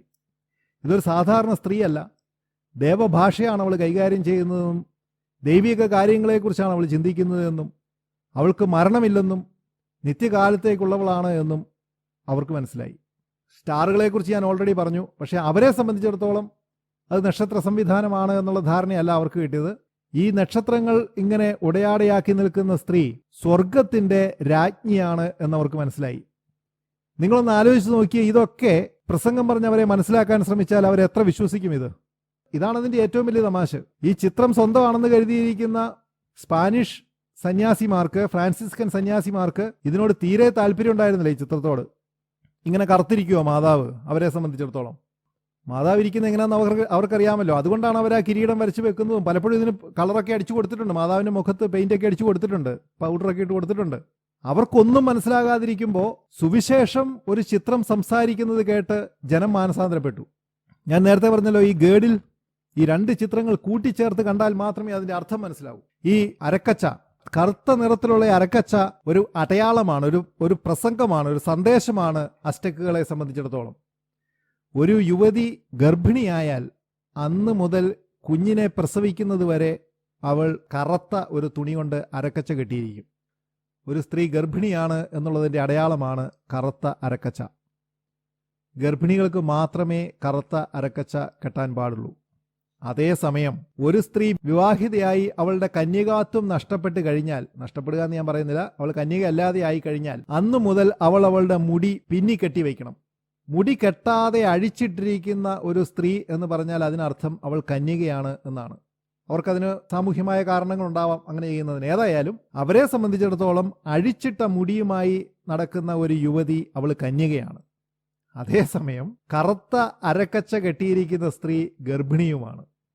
നിങ്ങളൊന്ന് ആലോചിച്ച് നോക്കിക്കേ, മരിയൻ ഡോഗ്മ പ്രസംഗിക്കാൻ പോവുകയാണ് അച്ഛന്മാര് ഈ ആദിവാസികളുടെ അടുത്ത്. എന്തിന്? നമ്മൾ ഇവിടെ വെച്ച് മാതാവിന് നിത്യകന്യകാത്വത്തെക്കുറിച്ച് പറഞ്ഞാൽ നിങ്ങൾക്ക് എത്ര പേർക്ക് വിശ്വാസം വരും? പക്ഷെ റെഡ് ഇന്ത്യക്കാരനോട് മരിയൻ ഡോഗ്മയൊന്നും പറയേണ്ട കാര്യമില്ല. ഈ പടം ഒന്ന് വന്ന് നോക്കിയാൽ അവന് മനസ്സിലാകും, ഈ സ്ത്രീ ഒരേ സമയം കന്യകയുമാണ്, അവൾ ഗർഭിണിയുമാണ് എന്നവർക്കറിയാം. അവൾ ഗർഭിണിയായിരിക്കുമ്പോൾ തന്നെ അവർ കന്യകയാണ് എന്നവർക്കറിയാം. ഇങ്ങനെയൊക്കെയുള്ള അസാധ്യ കോമ്പിനേഷൻസിനെ കുറിച്ച് അവർ കേട്ടിട്ട് പോലുമില്ല. അതുകൊണ്ട് അവർക്കിത് ദൈവികമാണെന്ന് അറിയാമായിരുന്നു. ഇതാ ഞാൻ നേരത്തെ പറഞ്ഞ ഈ കുപ്പായത്തിലുള്ള പൂക്കളുടെ മുദ്രണങ്ങൾ. അതിനെക്കുറിച്ച് ഞാൻ പറയാൻ നിന്നാൽ ഒരാഴ്ച പറഞ്ഞാലും തീരെയല്ല. അത് അസാധാരണമായ 9 ഡിഫറെന്റ് തരത്തിലുള്ള പൂക്കളാണ് അതിലുള്ളത്. അവരെ സംബന്ധിച്ചിടത്തോളം ഇതിൽ നിന്നൊക്കെ മനസ്സിലായ ഒത്തിരി കാര്യങ്ങളുണ്ട്. അതിലൊരു കാര്യം, അവരുടെ സാമൂഹ്യ വ്യവസ്ഥിതി പരിപൂർണമായും മാറ്റാനാണ് അവൾ വന്നിരിക്കുന്നത്. ഈ വളർന്നു വന്നിരിക്കുന്ന ഈ ചെടിയിൽ നിന്ന് വന്നിരിക്കുന്ന പൂവിന്റെ ആംഗിൾ കണ്ടപ്പോൾ അവർക്ക് മനസ്സിലായി അവരുടെ സംസ്കാരം ഇനി ഒരിക്കലും പഴയതുപോലെ ആവുകയില്ല എന്ന് അവർക്ക് മനസ്സിലായി. ഈ ഫ്ലോറൽ ഡിസൈൻ്റെ ഭാഗമായിട്ട് ഈ കാണുന്നത് യഥാർത്ഥത്തിൽ ഒരു അവരെ സംബന്ധിച്ചിടത്തോളം പൂവല്ല, ടെപ്പിയാക്ക് മലയാണ്. മലമുകളിൽ പൂക്കൾ വിരിഞ്ഞു നിൽക്കുന്നതാണ് അവരെ സംബന്ധിച്ചിടത്തോളം ഇത്. എന്നാൽ ഈ പൂക്കളൊക്കെ അങ്ങനെയാണ്. ഇവിടെ വേറൊരു പൂവുണ്ട്, ആ പൂ വളരെ അർത്ഥപൂർണമാണ്. അതിലേക്ക് നമുക്ക് പോവാം. മാലാഖയെ ഒന്ന് കണ്ടതിന് ശേഷമാകാൻ പോകുന്നത്. സ്പാനിഷ് അച്ഛന്മാരെ സംബന്ധിച്ചിടത്തോളം ഇതൊരു സ്ട്രെയിഞ്ച് ആയിട്ടുള്ള മാലാഖയായിരുന്നു, അസാധാരണനായ മാലാഖയായിരുന്നു. അവർ കണ്ടുപഠിച്ചിട്ടുള്ള റിനൈസൻസ് മാലാഖമാരുടേതുപോലെ ഒരു ശിശുവിൻ്റെ രൂപഭാവങ്ങൾ തന്നെ ആയിരുന്നില്ല ഈ മാലാഖയുടേത്. മുഖം ഒരു ശിശുവിൻ്റേതുപോലെയാണ് എങ്കിലും ആ മുഖത്തേക്ക് സൂക്ഷിച്ചു നോക്കിയാൽ ഒരു പൂർണ്ണ വളർച്ചയെത്തിയ ആളുടെ ലക്ഷണങ്ങളെല്ലാം കാണാമായിരുന്നു. അതിനേക്കാളൊക്കെ അത്യത്ഭുതകരമായിട്ട് റെഡ് ഇന്ത്യക്കാർക്ക് തോന്നിയതും റെഡ് ഇന്ത്യക്കാരെ ആവേശം കൊള്ളിച്ചതും ഫ്രാൻസിസ്കൻ അച്ഛന്മാരെ അസ്വസ്ഥപ്പെടുത്തിയതും ആ മാലാഖയുടെ ചിറകുകളാണ്. നിങ്ങൾ ഇങ്ങനെ ഉള്ള ചിറക് മാലാഖായ്ക്ക് കണ്ടിട്ടുണ്ടോ? സാധാരണഗതിയിൽ നമ്മൾ കാണുക മാലാഖയ്ക്ക് പ്രാവിന്റെ ചിറകുകളാണ്, പക്ഷേ ഇവിടെ കഴുകന്റെ ചിറകുകളാണ്. അതും 3 നിറം, പച്ചയും നീലയും കലർന്ന ഒരു നിറം, ദന്തത്തിൻ്റെയും മഞ്ഞയുടെയും കലർന്ന ഒരു വെളുപ്പ് നിറം, ചുവപ്പ്. ഇത്ര വർണ്ണാഭമായ മാലാഖ ചിറകുകൾ അവരാരും കണ്ടിട്ടുണ്ടായിരുന്നില്ല. ഇന്ത്യക്കാരെ സംബന്ധിച്ചിടത്തോളം ഇത് വളരെ അർത്ഥപൂർണമായിരുന്നു. കാരണം അവരെ സംബന്ധിച്ച് കഴുകൻ ആണ് ഏറ്റവും ഉയരത്തിൽ പറക്കുന്ന പക്ഷി, അതായത് സൂര്യനെ സ്പർശിക്കാൻ കഴിവുള്ള പക്ഷി. അതുകൊണ്ട് തന്നെ സൂര്യനെ പോലെ ശക്തനാണ് കഴുകൻ. ഈ കഴുകന്റെ ചിറകുകളാണ് ഈ മാലാഖായ്ക്കുണ്ടായിരുന്നത്. അതുകൊണ്ട് റെഡ് ഇന്ത്യക്കാരെ സംബന്ധിച്ചിടത്തോളം സ്വർഗത്തോടടുക്കാമായിരുന്ന കഴുകനാണ് ഭൂമിയിലെ പൂജകളുടെ ഫലം മുഴുവൻ എടുത്ത് സ്വർഗത്തിൽ കൊണ്ടുപോയി കൊടുക്കുകയും സ്വർഗത്തിൽ നിന്നും പറയുന്ന സന്ദേശങ്ങൾ ഭൂമിക്ക് കൊണ്ടു തരികയും സ്വർഗം നൽകുന്ന ഫലഭൂയിഷ്ഠത ഭൂമിക്ക് വിതരണം ചെയ്യുകയും ചെയ്തിരുന്നത് അസ്റ്റക്കുകളെ സംബന്ധിച്ചിടത്തോളം കഴുകനാണ്. ഈ കഴുകന്റെ ചിറകുകളുള്ള മാലാഖയെ കണ്ടതോടെ അവർക്ക് മനസ്സിലായി സ്വർഗത്തിനും ഭൂമിക്കും ഇടയിൽ സന്ദേശം നൽകുന്ന മാലാഖയാണ് ഇത് എന്ന് മനസ്സിലായി. മാലാഖ എന്നല്ല ഒരു വാക്ക് ഉപയോഗിക്കുന്നത്. സ്വർഗത്തിനും ഭൂമിക്കും മധ്യേ സന്ദേശവാഹകനായിരിക്കുന്ന ആളാണ് ഈ വനിതയുടെ വസ്ത്രാഞ്ചലം ഉയർത്തിപ്പിടിച്ചിരിക്കുന്നത് എന്ന് അവർക്ക് മനസ്സിലായി. നിങ്ങൾ കാണുന്ന മാതാവ് മാലാഖയുടെ മേലെ നിൽക്കുകയല്ല, മാതാവ് നിൽക്കുന്നത് ചന്ദ്രന്റെ മേലെയാണ്. മാലാഖ ഈ വസ്ത്രാഞ്ചലം ഇങ്ങനെ ഉയർത്തിപ്പിടിച്ചിരിക്കുന്നതാണ്. അവർക്ക് അവരുടേതല്ലാത്തൊരു ഒറ്റ സംഗതി അവർ ഈ ചിത്രത്തിൽ കണ്ടത് മാതാവിന്റെ ഇത് കഴുത്താണ്. മാതാവ് കഴുത്തിൽ ഈ ഉടുപ്പിന്റെ ബട്ടൺ പോലെ വെച്ചിരുന്ന ഗോൾഡ് ബ്രൂച്ചാണ്. അത് അതിന്റെ ചിത്രം അവർക്ക് അന്യമായിരുന്നുവെങ്കിലും അതിന്റെ സങ്കേതം അവരുടേത് തന്നെയായിരുന്നു. അവരുടെ രീതിയാണ് കല്ല് മിനുക്കി, നന്നായിട്ട് മിനുക്കി ദൈവങ്ങളുടെ ശരീരത്തിൽ വയ്ക്കും, കല്ല് കണ്ണാടി പോലെയാക്കിയിട്ട്. അതിന്റെ ഉദ്ദേശം എന്തെന്ന് വെച്ചാൽ നമ്മൾ അതിന്റെ മുന്നിൽ പോയി നിൽക്കുമ്പോൾ നമ്മളുടെ പ്രതിരൂപം ആ കണ്ണാടി പോലെയുള്ള കല്ലിൽ പതിഞ്ഞു കഴിഞ്ഞാൽ അതിനർത്ഥം ദൈവം നമ്മളെ സ്വീകരിച്ചു എന്നാണ്. ആ രീതിയിലുള്ള ഒരു ഗോൾഡ് ബ്രൂച്ച് ആണ്, ഗോൾഡൻ ടോൺ ബ്രൂച്ചിന്റെ പടമാണ് മാതാവിന്റെ കഴുത്തിലുണ്ടായിരുന്നത്. അതോടെ അവർക്ക് മനസ്സിലായി ഇവൾ ദൈവങ്ങളുടെ ഇരിപ്പിടമായ ഒരു അമ്പലമാണ് എന്ന് അവർക്ക് മനസ്സിലായി. അവരെ സംബന്ധിച്ച് അതൊരു വലിയ ദൈവിക സമർപ്പണമായിരുന്നു. അതിൻ്റെ ആ യാഥാർത്ഥ്യത്തിൻ്റെ ഒരു അടയാളമായിരുന്നു. അത് ഒരു ജീവിച്ചിരിക്കുന്ന ദൈവത്തിൻ്റെ ഒരു പ്രഘോഷണമായിരുന്നു. അത് ഇൻകൾച്ചറേഷൻ ഓഫ് ദ സ്ക്രിപ്ചർ. ഈ വാക്കാണ് നിങ്ങൾ ശ്രദ്ധിക്കേണ്ടത്. സുവിശേഷം പ്രസംഗിച്ചപ്പോൾ ആരും മാനസാന്തരപ്പെട്ടില്ല. ആരും സുവിശേഷം പ്രസംഗിക്കാതെ 1 കോടിയോളം ആൾക്കാർ മാനസാന്തരപ്പെട്ടു. കാരണം സുവിശേഷത്തിന്റെ ഇൻകൾച്ചറേഷൻ നടന്നു, സാംസ്കാരിക സമന്വയം അവിടെ നടന്നു. ചിത്രം സംസാരിച്ചു, സുവിശേഷം. ഇന്ത്യക്കാർ കേട്ടു സുവിശേഷം, അവർ മാനസാന്തരപ്പെട്ടു. അവസാനം നമ്മൾ യുവാൻ ഡിയേഗോയിൽ എത്തി. ഇതാണ് യുവാൻ ഡിയേഗോ. പെട്ടെന്ന് ഒന്ന് കണ്ടുപോകാം. മാതാവിനെ ചുറ്റി നിൽക്കുന്ന ആ രശ്മികൾ അവളുടെ അതീതമായ ശക്തിയാണ് കാണിക്കുന്നത്. ചന്ദ്രനെ അവൾ ചവിട്ടി നിന്നതോടെ ഏറ്റവും വലിയ 2 ദൈവങ്ങളിൽ ഒരു ദൈവത്തെ അവൾ അവളുടെ പാദപീഠമാക്കി. സൂര്യനെ മറച്ചതോടുകൂടി അവൾ മറ്റേ ദൈവത്തെയും ഇല്ലാതെയാക്കി. അവളുടെ നീല പുറങ്കുപ്പായം നിത്യതയുടെയും അമർത്യതയുടെയും ദൈവിക ധ്യാനത്തിൻ്റെയും ദൈവ സന്ദേശങ്ങൾ നൽകുന്നതിൻ്റെയും ഒക്കെ അടയാളമായിരുന്നു. അവളുടെ ആ വസ്ത്രത്തിൻ്റെ നീലനിറം അവളുടെ രാജകീയതയും ദൈവിക സാമീപ്യവും ഒക്കെ പ്രഘോഷിച്ചു. നക്ഷത്രങ്ങളെ കൊണ്ടുള്ള അവളുടെ വസ്ത്രങ്ങൾ അവൾ സ്വർഗത്തിൻ്റെ രാജ്ഞിയാണെന്ന് അവരോട് പറഞ്ഞു.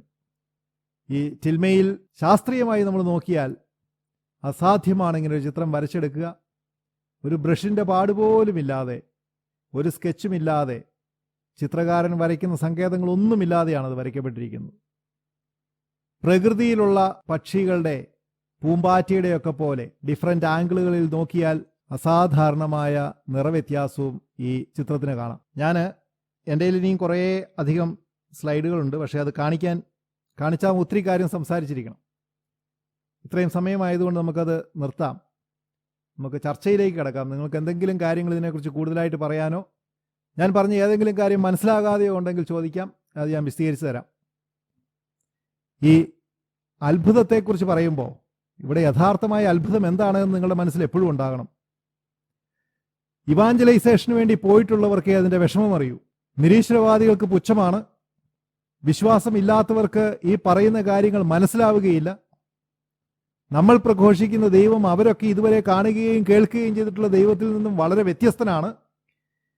കന്യകയിൽ നിന്ന് ജനിച്ച ഒരു മനുഷ്യനെക്കുറിച്ചോ മനുഷ്യനായിത്തീർന്ന ഒരു ദൈവത്തെക്കുറിച്ചോ ഒരു ദൈവത്തെ കുറെ പേര് തല്ലിക്കൊന്ന് കുരിശിൽ തൂക്കി കൊന്നതിനെക്കുറിച്ചോ എന്തുകൊണ്ട് എന്നെ ഉപേക്ഷിച്ചു എന്നൊരു കുരിശിൽ തൂങ്ങിക്കിടന്ന് ദൈവം ദയനീയമായിട്ട് വിലപിക്കുന്നതിനെക്കുറിച്ചോ പ്രസംഗിച്ചതിന് ശേഷം ഈ ദൈവമാണ് സർവ്വസൃഷ്ട പ്രപഞ്ചത്തിൻ്റെയും കർത്താവ്, ആ ദൈവമാണ് നിങ്ങളെ രക്ഷിക്കാൻ പോകുന്നത് എന്ന് പറയുന്നതിൻ്റെ ആ വിരോധാഭാസം ഇവാഞ്ചലൈസേഷൻ്റെ വലിയൊരു കീറാമുട്ടി തന്നെയാണ് സത്യത്തിൽ. അത് വാക്കുകൾ കൊണ്ട് കവർ ചെയ്യാൻ പറ്റുന്ന ഒരു വിരോധാഭാസമല്ല. നിങ്ങൾ ഇവാഞ്ചലിസ്റ്റുകൾക്ക് അത് അറിയാം നന്നായിട്ട്. ഫ്രാൻസിസ്കൻ സന്യാസിമാർക്ക് അത് വളരെ കൃത്യമായിട്ട് മനസ്സിലായി. 40-40 വർഷം അവർ സുവിശേഷം പ്രഘോഷിച്ചിട്ടും 300-ൽ താഴെ ആൾക്കാരെ മാത്രം മാനസാന്തരപ്പെടുത്തിയെടുത്തു നിന്നാണ് വെറും 9 വർഷം കൊണ്ട് 1 കോടിയിലധികം ആൾക്കാർ, സകല ജനവും എന്നാണ് അതിനർത്ഥം, മാനസാന്തരപ്പെട്ടത്. ഞാൻ പറഞ്ഞല്ലോ, ഒരു ദിവസം വൈദികർക്ക് 2000 പേരെ മാമോദിസ മുക്കേണ്ടി വന്നതിന് ശേഷം തളർന്നു വീണുപോയി വൈദികർ പല ദിവസവും. ഇതെങ്ങനെയാ സംഭവിച്ചത്? ഇത് മുഴുവൻ സംഭവിച്ചതിന് കാരണം ഈ ഒരൊറ്റ ചിത്രം.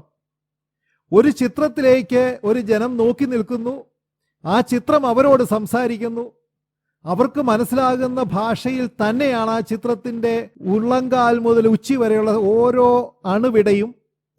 അവിടെയൊക്കെ മഹാകാവ്യങ്ങൾ രചിച്ചു വച്ചിരിക്കുന്നു. അത് കേട്ട് കണ്ണ് കുളിർത്ത് മനസ്സ് കുളിർത്ത് അവർ മാനസാന്തരപ്പെടുന്നു. ഇതാണ് ഇതിൻ്റെ അത്ഭുതം. ഈ കച്ച 500 വർഷം കേടാകാതിരിക്കുന്നു ഒക്കെയുള്ള ഭൗതികമായ എല്ലാ അത്ഭുതങ്ങളും അവിടെ ഇരിക്കട്ടെ. അതിനൊക്കെ അപ്പുറം ആരും പ്രസംഗിക്കാതെ ഒരു ചിത്രത്തിൽ നോക്കിയിട്ട് ദശലക്ഷക്കണക്കിന് ആൾക്കാർ മാനസാന്തരപ്പെടുന്ന ആ മഹാത്ഭുതമുണ്ടല്ലോ, ആ അത്ഭുതമാണ് ഇന്ന് നമ്മൾ ചർച്ച ചെയ്തതിൻ്റെ പ്രധാന തേസ്റ്റ്, ആ പോയിന്റ്. ഇതിനെക്കുറിച്ച് നിങ്ങൾക്ക് എന്തെങ്കിലും സംസാരിക്കാനുണ്ടെങ്കിൽ ഇപ്പോൾ നമുക്ക് സംസാരിക്കാം. ഇതിൻ്റെ പ്രത്യേകത എന്താണെന്ന് വെച്ച് കഴിഞ്ഞാൽ, ഒരു വീട്ടിൽ 4 മക്കളുണ്ടെന്നിരിക്കട്ടെ, ഒരമ്മയും 4 മക്കൾക്കും 4 അമ്മമാരാണ് യഥാർത്ഥത്തിൽ. നമ്മുടെ കണ്ണുകളിലാണ് നമ്മുടെ അമ്മയിരിക്കുന്നത്. നമ്മുടെ സഹോദരൻ്റെയോ സഹോദരിയുടെ കണ്ണിൽ കാണുന്ന അമ്മ ആ അമ്മയല്ല. ഈശോയെക്കുറിച്ച് ഇങ്ങനെ പറയാം, മറിയത്തിൻ്റെ മകനായിട്ട് ജനിച്ച ഈശോ ഒന്ന്, നമ്മുടെ മനസ്സിൽ ജനിച്ച അഥവാ ജനിക്കേണ്ട ഈശോ മറ്റൊന്ന് എന്ന് പറയുന്നു. ഇതുപോലെ എന്തുകൊണ്ടാണ് മാതാവിനെ വ്യത്യസ്തമായിട്ട് കാണുന്നതെന്ന് ചോദിച്ചാൽ നമുക്ക് ആർക്കും മാതാവിൻ്റെ ഫോട്ടോ ഇല്ലല്ലോ. മാതാവിനെക്കുറിച്ചുള്ള ഒരു ചിത്രകാരൻ്റെ സങ്കല്പത്തിൽ നിന്നാണ് ഈ പടങ്ങളൊക്കെ വരുന്നത്. ഈ ഒരു പടം ഭൂമിയിലുള്ള ചിത്രകാരനല്ല വരച്ചത് എന്നുള്ള മാറ്റമേ ഉള്ളൂ. ഈ പടം വരച്ചതിൻ്റെ ഉദ്ദേശവും മാതാവിൻ്റെ മുഖം നമ്മളെ കാണിച്ചു തരിക എന്നുള്ളതിനേക്കാൾ അധികമായി മാതാവ് എന്താണ് എന്നുള്ളതിൻ്റെയും ഈശോ എന്താണ് എന്നുള്ളതിൻ്റെയും ഒരു വലിയ ഒരു സുവിശേഷം പ്രസംഗിക്കുകയായിരുന്നു എന്ന് അതിനർത്ഥം. അപ്പോൾ അതുകൊണ്ടാണ് ഒരേ മാതാവിനെ നമ്മൾ പല രീതിയിൽ പല ചിത്രകാരന്മാർ വരച്ചു വെച്ചു എന്നേ അതിനർത്ഥമുള്ളൂ. മാതാവിനെ സംബന്ധിച്ചുള്ള സൈദ്ധാന്തികമായ കാര്യങ്ങൾക്കൊന്നിലും ഇവിടെ വ്യത്യാസമില്ലല്ലോ. എന്തെങ്കിലും കാര്യത്തിന് വ്യത്യാസമുണ്ടോ ഇവിടെ നമ്മളിപ്പോൾ പറഞ്ഞതിൽ? അതായത് ഡോഗ്മാറ്റിക് ആയിട്ടുള്ള ഏതെങ്കിലും കാര്യത്തിൽ മാറ്റമുണ്ടോ ഇവിടെ? ഒന്നുമില്ല. നമ്മൾ കണ്ടല്ലോ, ഇവള് കന്യകയാണ്, അതൊരു ഡോഗ്മയാണ്.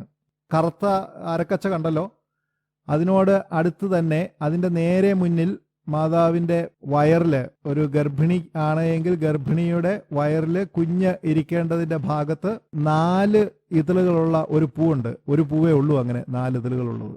ജാസ്മിൻ എന്നവർ പറയുന്ന ഒരു പൂവാണ്. അത് സൂര്യദേവന്റെ പൂവാണ് അവരെ സംബന്ധിച്ചിടത്തോളം. ആ പൂ അർത്ഥമാക്കുന്നത് ഇതിനുള്ളിൽ ഇവിടെ പ്രപഞ്ചത്തിന്റെ കേന്ദ്രമായിരിക്കുന്നവൻ ഉണ്ട് എന്നാണ്. കാരണം ജാസ്മിൻ എന്നുള്ളത് ദിക്കുകളുടെ പൂവും സൂര്യന്റെ പൂവുമാണ് അവരെ സംബന്ധിച്ചിടത്തോളം. ഇവിടെ ഇരിക്കുന്നവനാണ് പ്രപഞ്ചത്തിന്റെ കേന്ദ്രം എന്നവർക്കറിയാമായിരുന്നു. ഇതെല്ലാം ഞാൻ നേരത്തെ പറഞ്ഞതുപോലെ എല്ലാം വിശ്വാസ സത്യങ്ങൾ തന്നെയാണ് പറയുന്നത്. ഒന്നും എതിരല്ല കേട്ടോ, പറഞ്ഞതുമായിട്ട് ഒരു മാറ്റവും ഇല്ല. അതിന് സഭ പഠിപ്പിക്കുന്നതായിട്ട് ഒരു മാറ്റവുമില്ല. പിന്നെ ചിത്രകാരന്മാർ വരച്ചു വയ്ക്കുമ്പോൾ മാതാവിൻ്റെ ഈശോയുടെയൊക്കെ പടം പല രീതിയിൽ വരച്ചു വയ്ക്കുന്നു എന്ന് മാത്രമേ ഉള്ളൂ. നേരത്തെ ഇന്നലെ പഠിച്ചല്ലോ നമ്മൾ ഈസ്റ്റേൺ ഐക്കണോഗ്രഫിയെ കുറിച്ച് പഠിച്ചല്ലോ. ഞാൻ ആദ്യമായിട്ട് പടങ്ങൾ കാണാൻ ശ്രമിച്ചപ്പോൾ, ചില വീഡിയോ ഒക്കെ ഉണ്ടാക്കുന്ന സമയത്ത് പടങ്ങൾ തപ്പി നടന്നപ്പോൾ പൗരസ്ത്യ പിതാക്കന്മാരുടെ ഫോട്ടോ എടുക്കാൻ എനിക്ക് തീരെ താല്പര്യമില്ലായിരുന്നു. ഈസ്റ്റേൺ ഐക്കണോഗ്രഫിയിലെ പടങ്ങൾ എടുക്കാൻ താല്പര്യമില്ലായിരുന്നു. കാരണം സഭാപിതാക്കന്മാരെല്ലാവരും ഒരുപോലെ ഇരിക്കുന്നു, ആരുടെയും മുഖത്ത് സൗന്ദര്യമില്ല, ഒരു വളരെ ഗൗരവഭാവത്തിലാണ് അവരിയ്ക്കുക.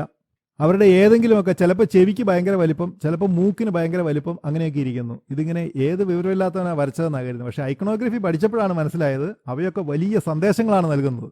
ഇതുപോലെ ഓരോ ചിത്രകാരന്മാരും അവരുടെ മനസ്സിലുള്ള ഒരു മെസ്സേജ് തരാൻ വേണ്ടിയാണ് ഈ ചിത്രം വരയ്ക്കുന്നത്. പക്ഷേ ആത്യന്തികമായിട്ട് മാതാവിനെ സംബന്ധിച്ചുള്ള ഒരു പഠനത്തിനും എതിരല്ല എന്ന് മാത്രമല്ല, ഈ പഠനങ്ങൾ ഒന്നും പറയാതെ തന്നെ പൂർണ്ണമായും അവർക്ക് മനസ്സിലാകുന്ന രീതിയിലുമാണ് ഗാഡലോപ്പ് മാതാവിന്റെ ചിത്രം.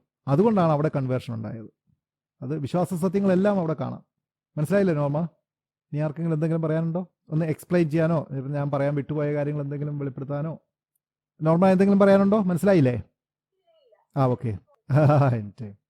ടെൻസ് എന്തായിരുന്നു?